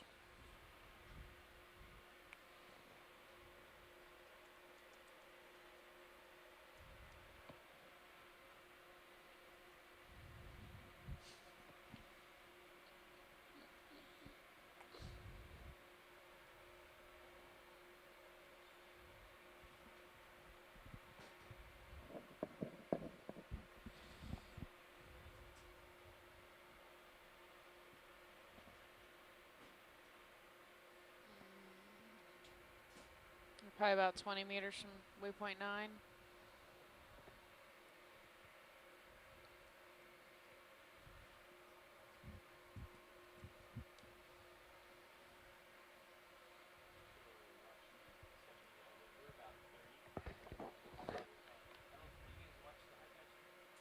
Yeah, I'm estimating the distance based on the yes, the high pack distance screen. on the high pack. Yep. Yeah.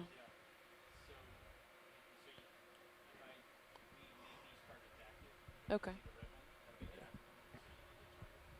Oh, great. Great. Yep. Yeah, that's great. Thanks, Okay. Brian. So now we're about 25 meters from waypoint 9. Looks like we have another one of those Hurlthurians. Mesothuria lactea. Partial zoom on the way by. Video. You guys want to zoom in real quick? You got it. Looks like we get some rock targets on sonar up ahead. Yeah, it looks like we've got some targets out ahead of us now.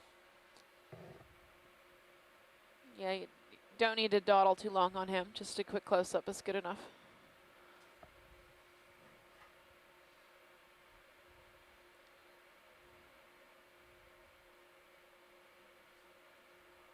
It's indeed encouraging that Bob Carney knows the back end of a Holothurian when he sees one.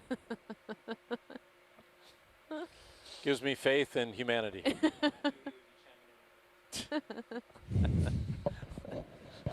Well, it's that time of day, folks. You know, you get to the last hour of a dive. A little levity, especially when the dive has been as successful as this one. A little levity is a good thing.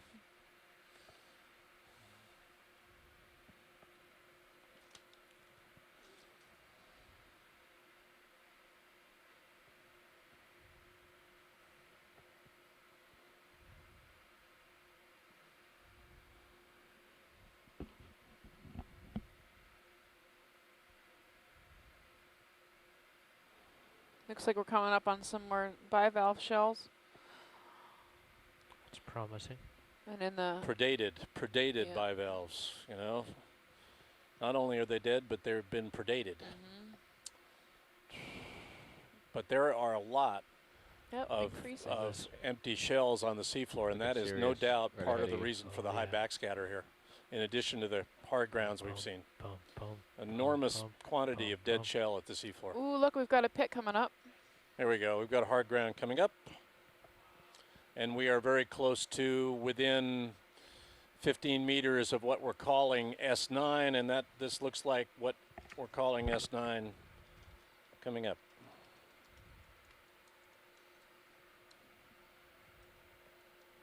Wow.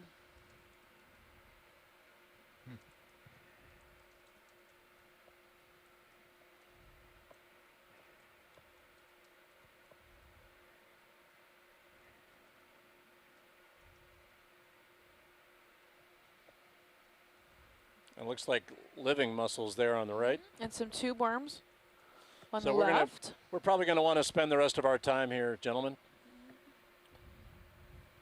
So let's get set up and do some zooming on that. I see we want to take a look at the live biology to the right, the mussels, and then we want to look under that overhang.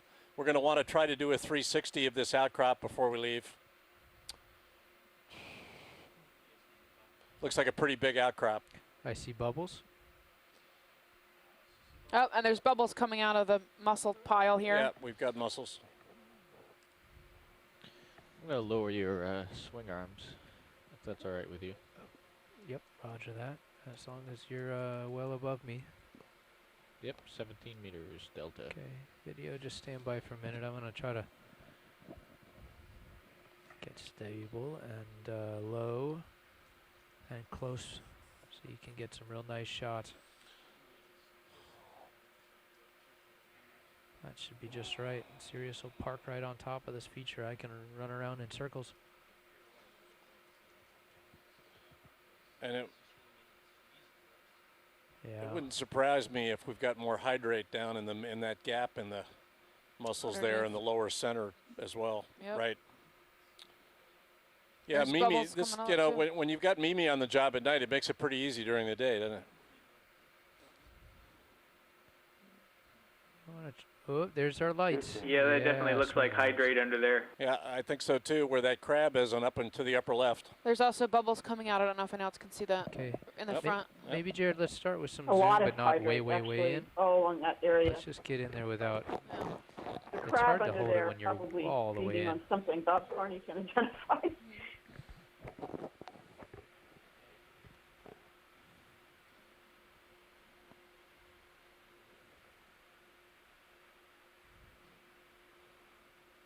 I don't know, that looks kind of not hydrate-y. Who knows? Oh, there is hydrate there on the right, yep.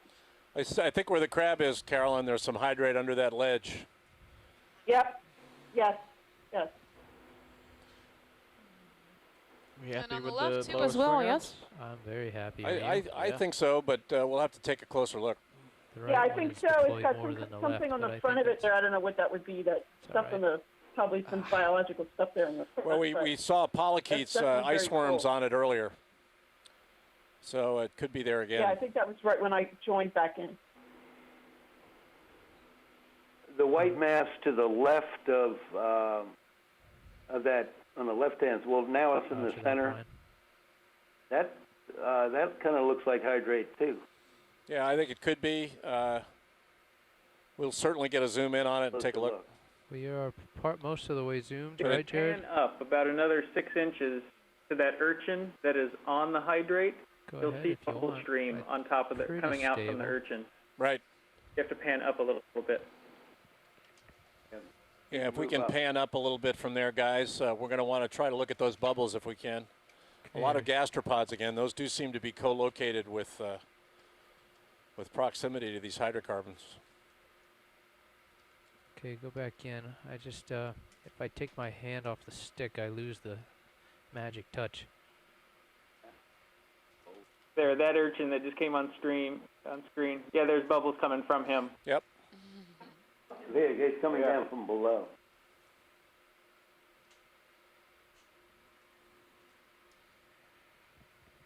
Right, so two things can happen here. One is the bubbles can come up and form hydrate under that overhang. Yeah, and then we probably can't see any evidence of this right now, but you can also have the hydrate dissociating, particularly when it's in contact with the seawater in some cases, and then that would release the methane as well.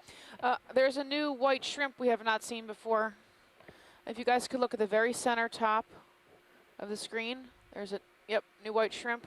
Yeah. Yep. There's a squat lobster there on the left too. Wow. Look at the bubbles in Sirius. He's kind of dancing around. Is that some kind of? He looks like he's doing calisthenics. Crying. There's another one underneath. Yep. There's his head hanging out underneath the muscles. Is Bernie on right now? Because this is exactly what we saw in Blake Ridge years ago, but I'm sure there are different species of shrimp. Bernie. Yes, I'm on here, Carolyn. We're watching with great enthusiasm as well here. That does look like some of the same shrimp. Roger. We got max zoom. These were the things that on the Blake Ridge steep we called, I guess Cindy called them sort of ice shrimp in the vernacular, and we found them right on the hydrate. And I should also say, by the way, just to correct what I said before, the hydrate usually, if it breaks down right here, it'll dissolve into the water column. So the methane would dissolve into the water column. You wouldn't necessarily have bubbles coming off the hydrate. So normally if you see bubbles here, they're probably coming from something else, like the seafloor or hydrate breaking down below the seafloor. Well, certainly getting a lot of mussels associated with that mussel shell just to the left now. And whether that's dissociating hydrate. Okay, and forget what I just said, because there we have something that we don't normally think we've got. Either that gas is coming through the hydrate, right, which can be, it looks actually quite porous there over on the right, or you could have some other kind of dissociation process. But usually that's a dissolution process at the seafloor, not a producing gas process. That's pretty crazy. You're within the hydrate stability zone, so it shouldn't be actually dissociating. This is Cody Kramer. It looks like this particular hydrate deposit is not a single mass of ice, but rather a bunch of bubbles coalesced. Yes, it's porous. So it's that form where the bubble comes out, it gets a hydrate shell, it gloms on and becomes denser with time.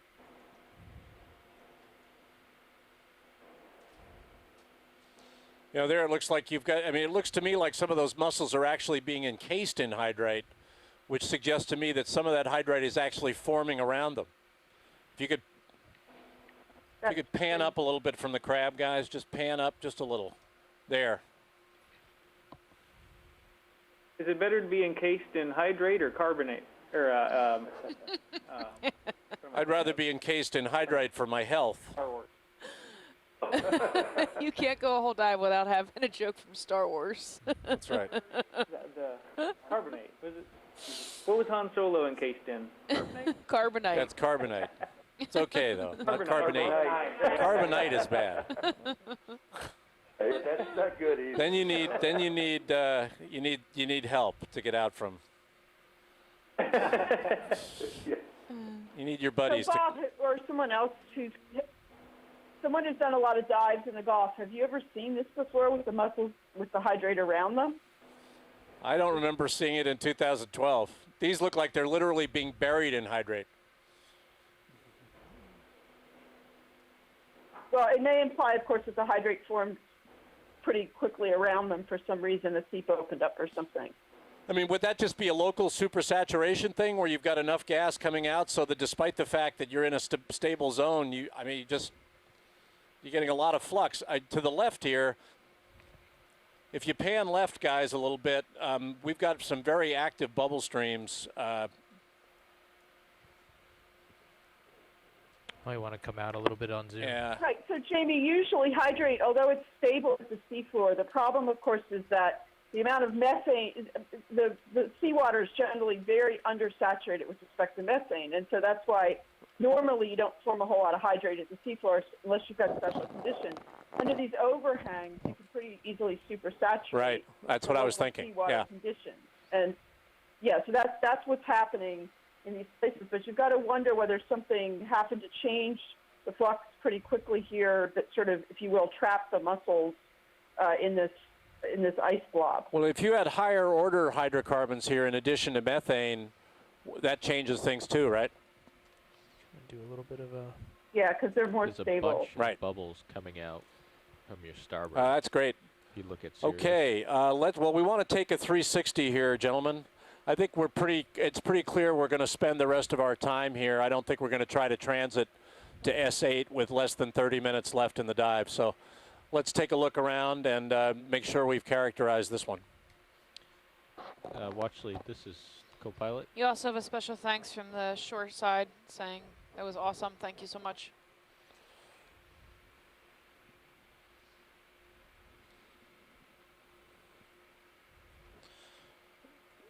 You needed me, ROV Nev? This is co-pilot. In Sirius, there's a bunch of bubbles to our starboard coming up. That okay. You can see. Yes, I can. Not so much now, but 5 minutes ago there was a whole stream coming up. Well, to the left side of that hydrate exposure, we saw very, very active bubble streams. But let's take a good 360 tour around this and make sure we've done a good cataloging of what's coming out here. Yeah, see that? You better bring those lower swing This arms looks up like a pretty big outcrop, actually. I don't want to bang one into the...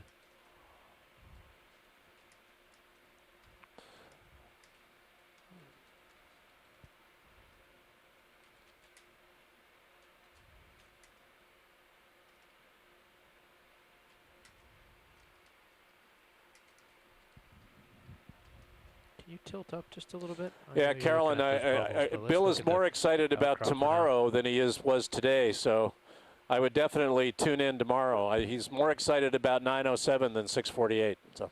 Do you want him Crab all at the the way top up? of the screen, please. Roger that. We can go look at him.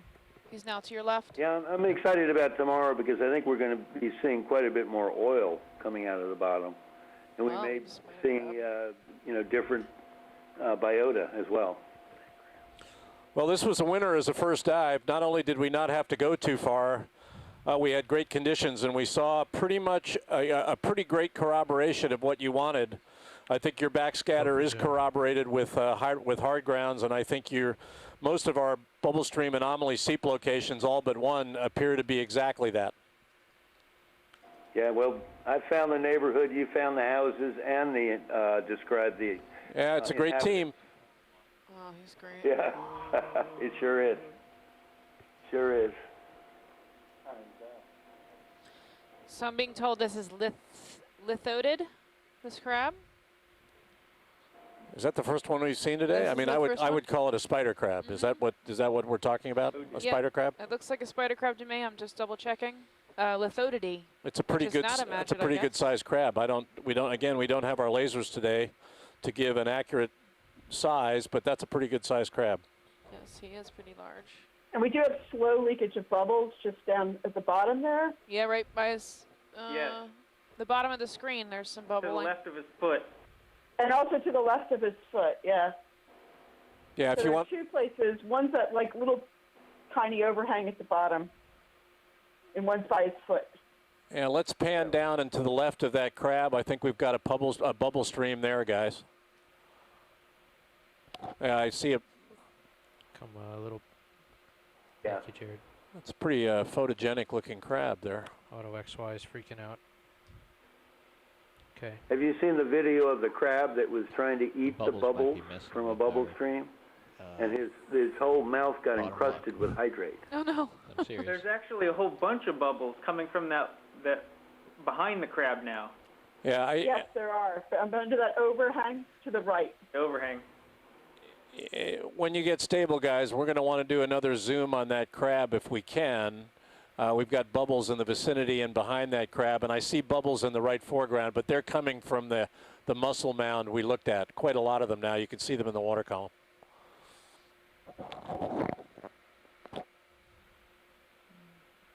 So Jamie, can I don't know if Mimi's awake, but is this whole area sort of one big? Does it have one big water column anomaly, or are there distinct anomalies right at this location? All the in quote S markers we've had on HYPACK have been distinct bubble streams. Okay. Yeah, I mean, these are so close to each other, they would be within the resolution easily of a single plume. So. Yeah, we did several corroborating crossing tracks last night, and we saw new locations with each track. This is clearly a pretty dense array of seep locales, but we could see individual bubble streams from a lot of discrete seafloor locations. I'm being told that this crab is Paralithodes. Yeah, go ahead. I'm trying to keep it you. Got it.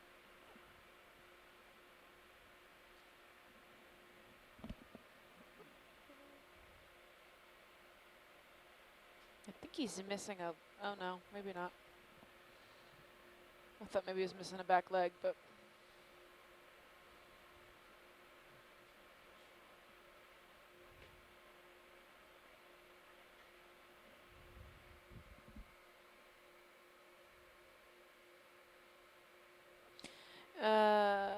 This is Bernie Bull. If we could get a zoom in on the mussel mound here, we want to get an idea of how many size classes we've got in this, just for some further information we're collecting. ROV nav and pilot, we'd like to get a zoom on the mussel clump behind the crab, trying to get a feeling for size classes in this mussel clump. So if we could do that when you're ready. We want to just stay right where we are and zoom in on the mussels. Okay, go on in. Oop. I'll just tilt up a little bit, and is that about the view they want, or a little left of? Yeah, I'd pan left just a little. Okay. Yeah, that's good. Now come on in. A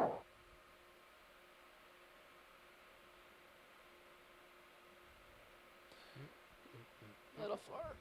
Yeah, we got to try to hold on the living mussels if we can.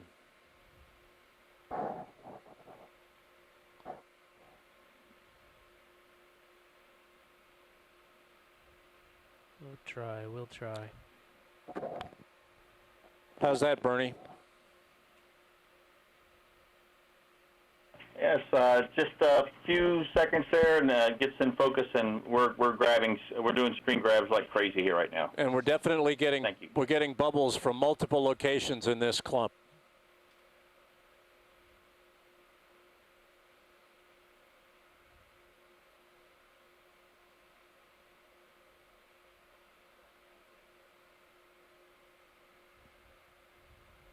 And certainly more urchins in association with these mussels than I remember from 2 years ago. That's great, gentlemen. Let's continue our pirouette around this outcrop. Okay, we really didn't get anywhere because we saw that crab and came back around on him, so I'll start. Yeah, it looks like we've got about 20 minutes left in the dive, so let's try to finish circling this outcrop before we're done. Roger. There's some tube worms to the left. Jamie, I think, I'm no biologist, but I think there's a tube worm over there in that sort of under that overhang on the left. Do you see it? That white thing sticking out? Maybe Bob or someone can confirm. There's another one there. You see right at the extreme right-hand edge of that overhang in the center left screen, there looks to be a tube worm. I'd like to get a zoom there. Jamie, but we've got to pan left and move to the left before we get it. I've got a move started. I'd like to do this pirouette. Isn't there one in the foreground too? We can get it on the way back around. Yeah, I've got you, Carolyn. I know where it is. We'll take a look.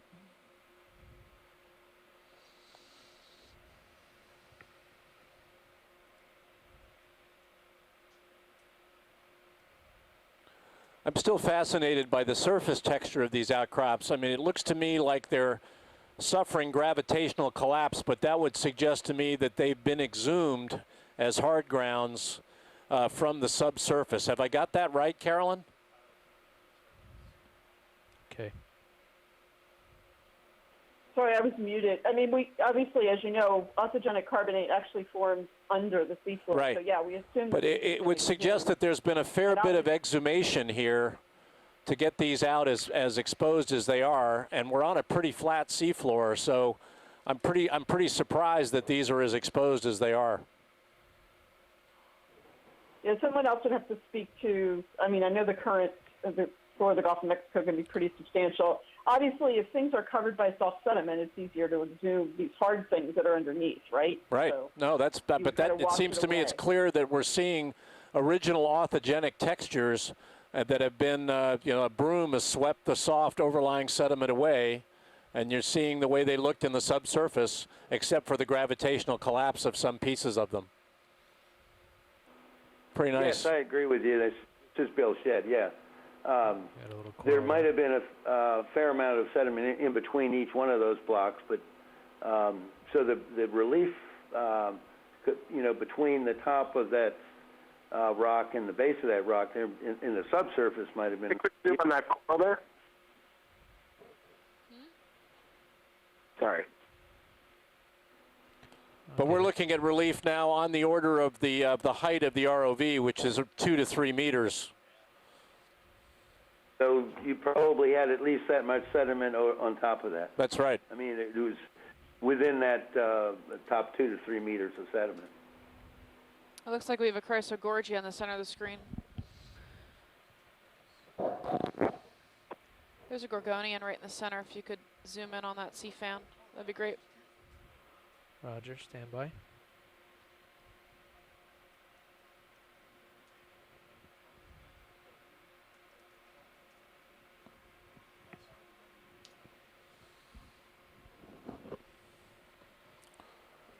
Did you get that, guys? We've got a coral in the lower center part of the screen. If we can get a zoom on that, that would be good. Roger that, Jamie. I'm just getting stable. Roger. One thing we haven't seen very much of today is corals. No, that's right. And we weren't particularly expecting to see a lot of corals here because you're not on a prominent bathymetric feature.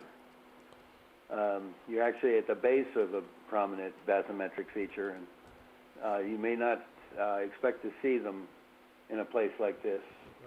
Well, and that's certainly true. We've seen very few. Very few. Well, that gets really... we count them on both hands.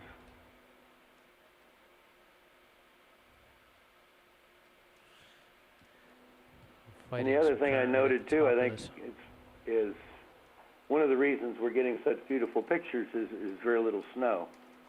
And the snow is what clarity has been spectacular today, except when we've messed it up ourselves. Food that coral needs to eat to survive. That might be the one other reason why we're not seeing a lot of coral. Sorry, Jared. As soon as I wiggle, I lose the zen with the current pushing me.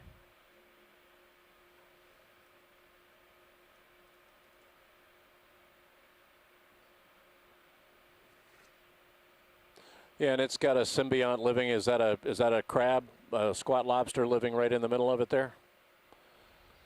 Sorry, I missed it. Yes. I can try. Here we go. Yeah, I think that's right. It looks like a. Yep, that's squat lobster. Galtheid of some kind. Yeah, I was always very impressed with the degree to which there are, I don't know, symbionts living in either brittle stars or shrimp or squat lobsters. Always seem to be attaching themselves either to assist themselves in gathering food or filter feeding or something. Yeah, they come up off the ground and then get better. Right. Plankton coverage in the water column. All right, gentlemen, we can continue our move around. Okay, Jamie, I did half going in that direction. Got a little far away, so I'm coming back. Okay. Do you want to see the other side, or should I plop down in front of the worm? No, let's come around the other side, and if we've got time, we'll zoom in on those worms. Roger. And they're on they're far side of that far ledge there. That's where we saw them.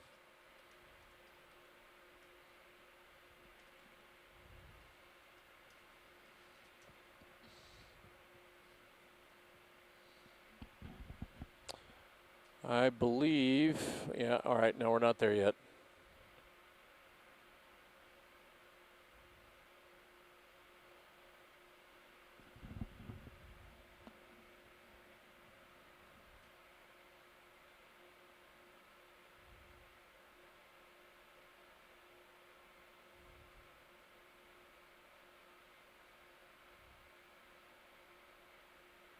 Looks like we're getting a few more animals over here.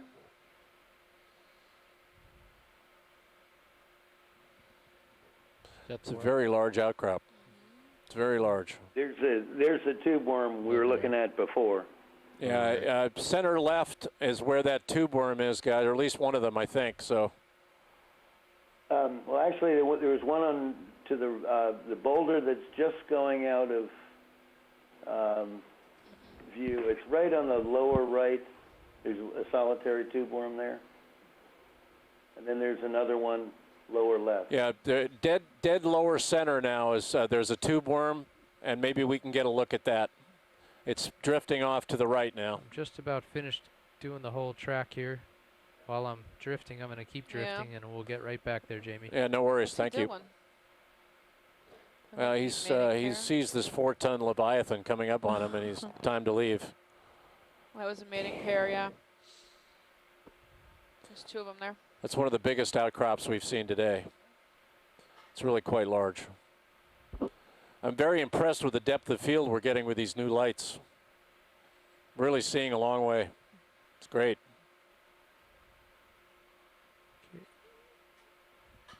Roger. Okay, I think we've pretty much gone around both sides, haven't we? I'll come back in here and have a look at the tube worm that you saw. This. There's certainly one dead ahead of you here now. If we can get a good look at that, that'd be great. Okay. And then probably end back up at the live mussels and see if we can get a couple more zooms on the on bubble streams before we end the dive. I think we've got about 10 minutes. Roger. Roland's on the stick with you. Roland, hello.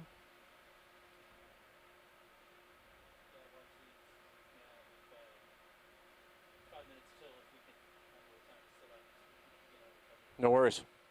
Yep, works for me. You call it. We've had a great dive today. This is we've seen just about what we wanted to see. Never get to see enough, but what we've seen is pretty exciting. Want to read out the lat long? Push in tight on serials. Yep, 27, 20, 3251, You can do partial zoom on 92, 21, 7046.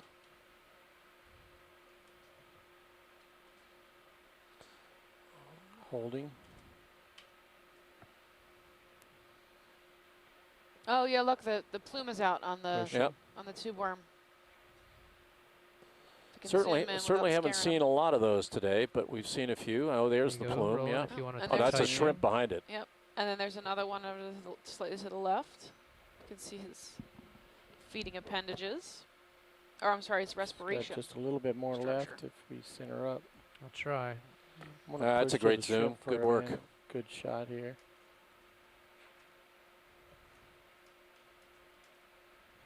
I'm not going to chase him because I got the tube worm centered up so nice. Oop, I will have the tube worm centered up so nice. I can try to have the tube worm centered up so nice. Here we go. Come on. How's that? Can you rock a little bit right? I can try.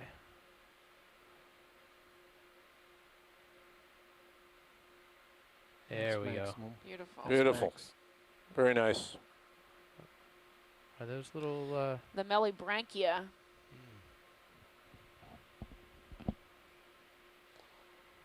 That sounds like what we've called them before. I don't. They're probably more than one type, but we've certainly called some of them Lamellibrachia.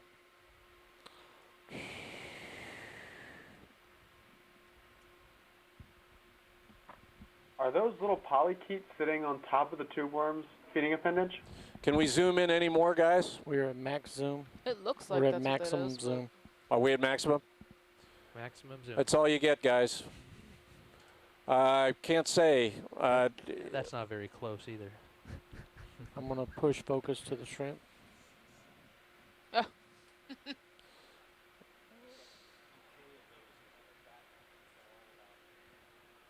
Yeah.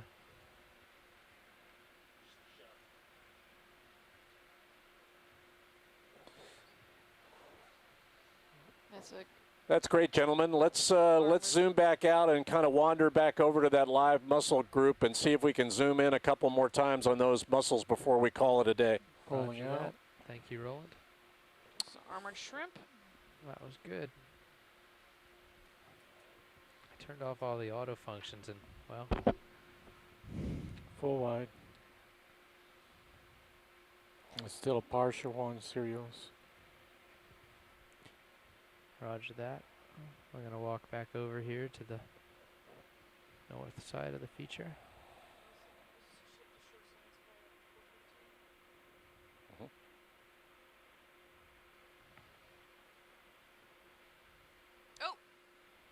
Frogfish. Want to take a look at him? Yep. If he doesn't get dusty. I think so. Or a batfish. Center of the screen, there's a fish. Center up, and I'd He's like pink. to push Could you in super zoom in tight him? on the fish. Stand by. This is for the Yes, Sirius the camera. batfish. Go ahead, Rolly.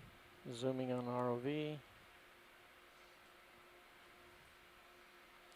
Beautiful. Now that's an interesting looking animal right there. They're cool, aren't they? They really are.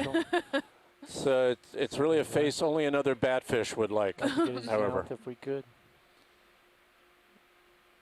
Oh. Fantastic. Stand by one. I'll get you there, Roland. Okay. It looks a little bit like it just needs a shave. You know, it's got a. Okay, go in on D2. Pushing in ROV. They usually have a lure in the middle of their nose. Pulling Sirius out. It looks, Beautiful. Looks like an old boss of mine. Partial. That's beautiful, guys. Fabulous. Thank you. Good job. I'm fighting current here. Yeah. His little lure. You can see his little lure. You can feel the frame. I can't let go of my fingers to tilt up, Unbelievable. so just bring it out the tiny bit. I honestly don't know even what genus to call it. So There we go. I've never there seen you him are. before. Nice frame. Yeah, he's new to me. It's really got articulated fins, doesn't he? Kind of walks along on his fins. Usually the front two. Yeah, that's great. Partial That's out. amazing. Lost it. Continuing to pull out. Thank you. Okay, Jets. Thanks, guys. That was cool. Yeah, he's a biological highlight, Nice focus, Roland. so to speak.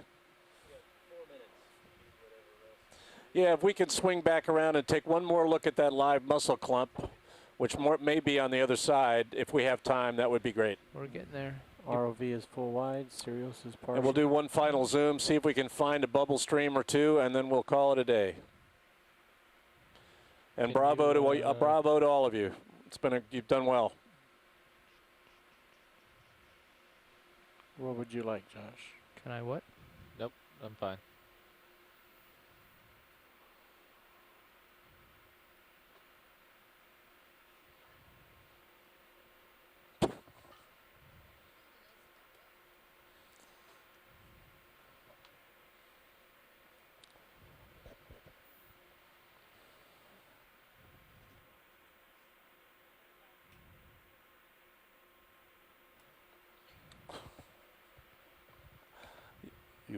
You have this it's very attractive.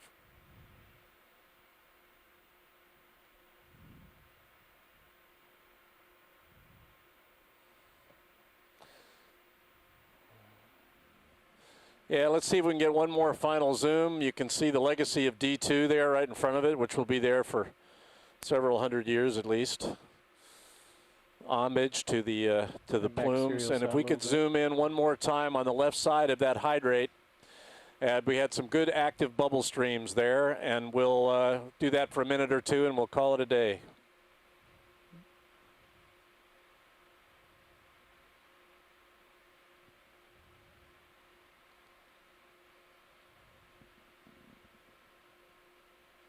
There's the bubbles. The top of the muscles.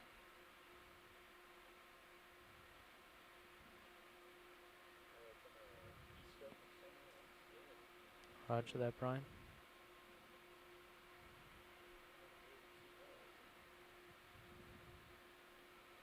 Okay, rolling. Zooming in. Slowly. And there are bubbles coming out from behind that urchin. We've got multiple streams. And then let's hold that for a minute. And, yep.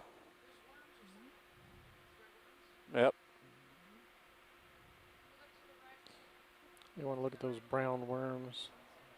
They could be ice worms again out in between the muscles. If we can zoom into that middle urchin to the right, it looks like we've got, well, I don't know, are they worms or are they, yeah, it looks like they could be short worms, snot worms. That's nice.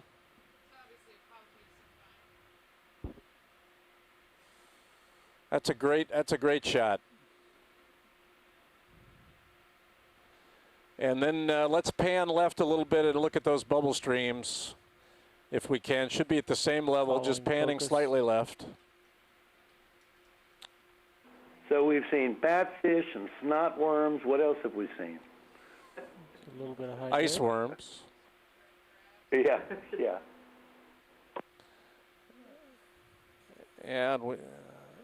And there we've got a great view of those mussels slowly being encased by hydrate.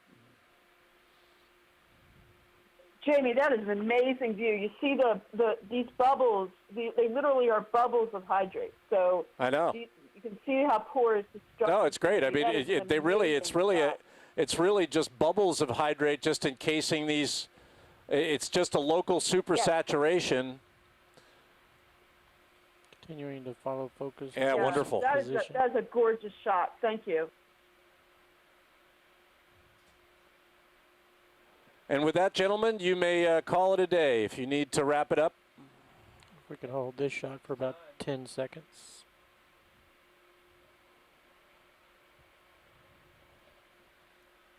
Fine, you can have the ship going at its current Well, heading. thank you very much, everyone, for tuning in. We have a conference call at 4:15 local time. That's about 20 minutes from now to do a little post-mortem here.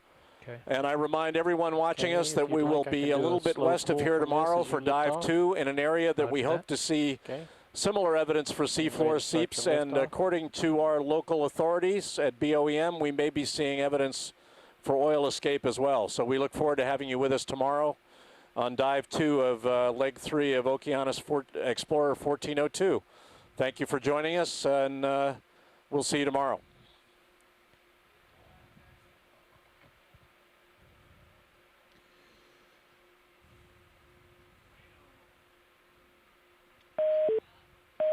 You're full wide. Roger. Pulling Sirius out.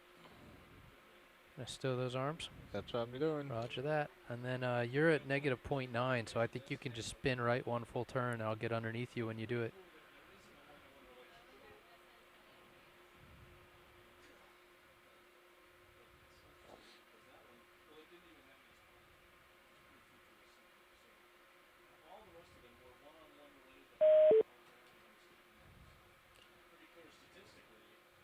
There you go. You got a good view.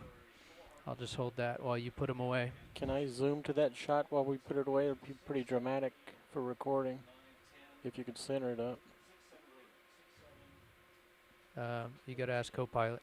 Yeah, I was. I just have your mic open as well, so you. Zooming in on Sirius.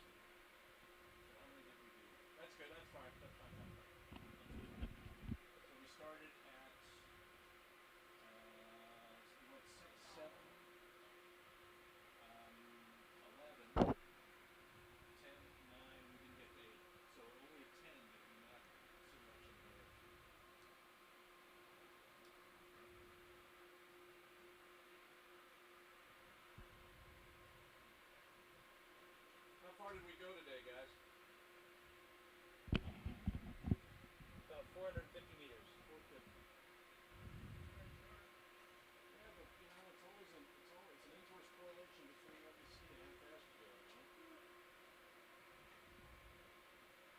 Nice job. Nice job. That was great. That's great.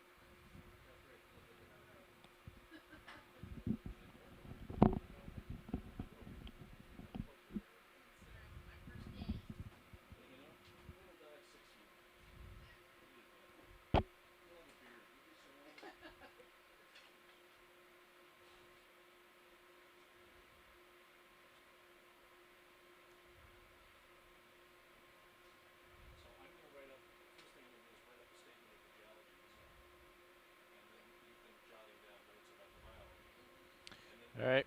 Okay. Pulling Sirius wide. Do you want to adjust the position of Let's have a look at the arm real quick. Yep.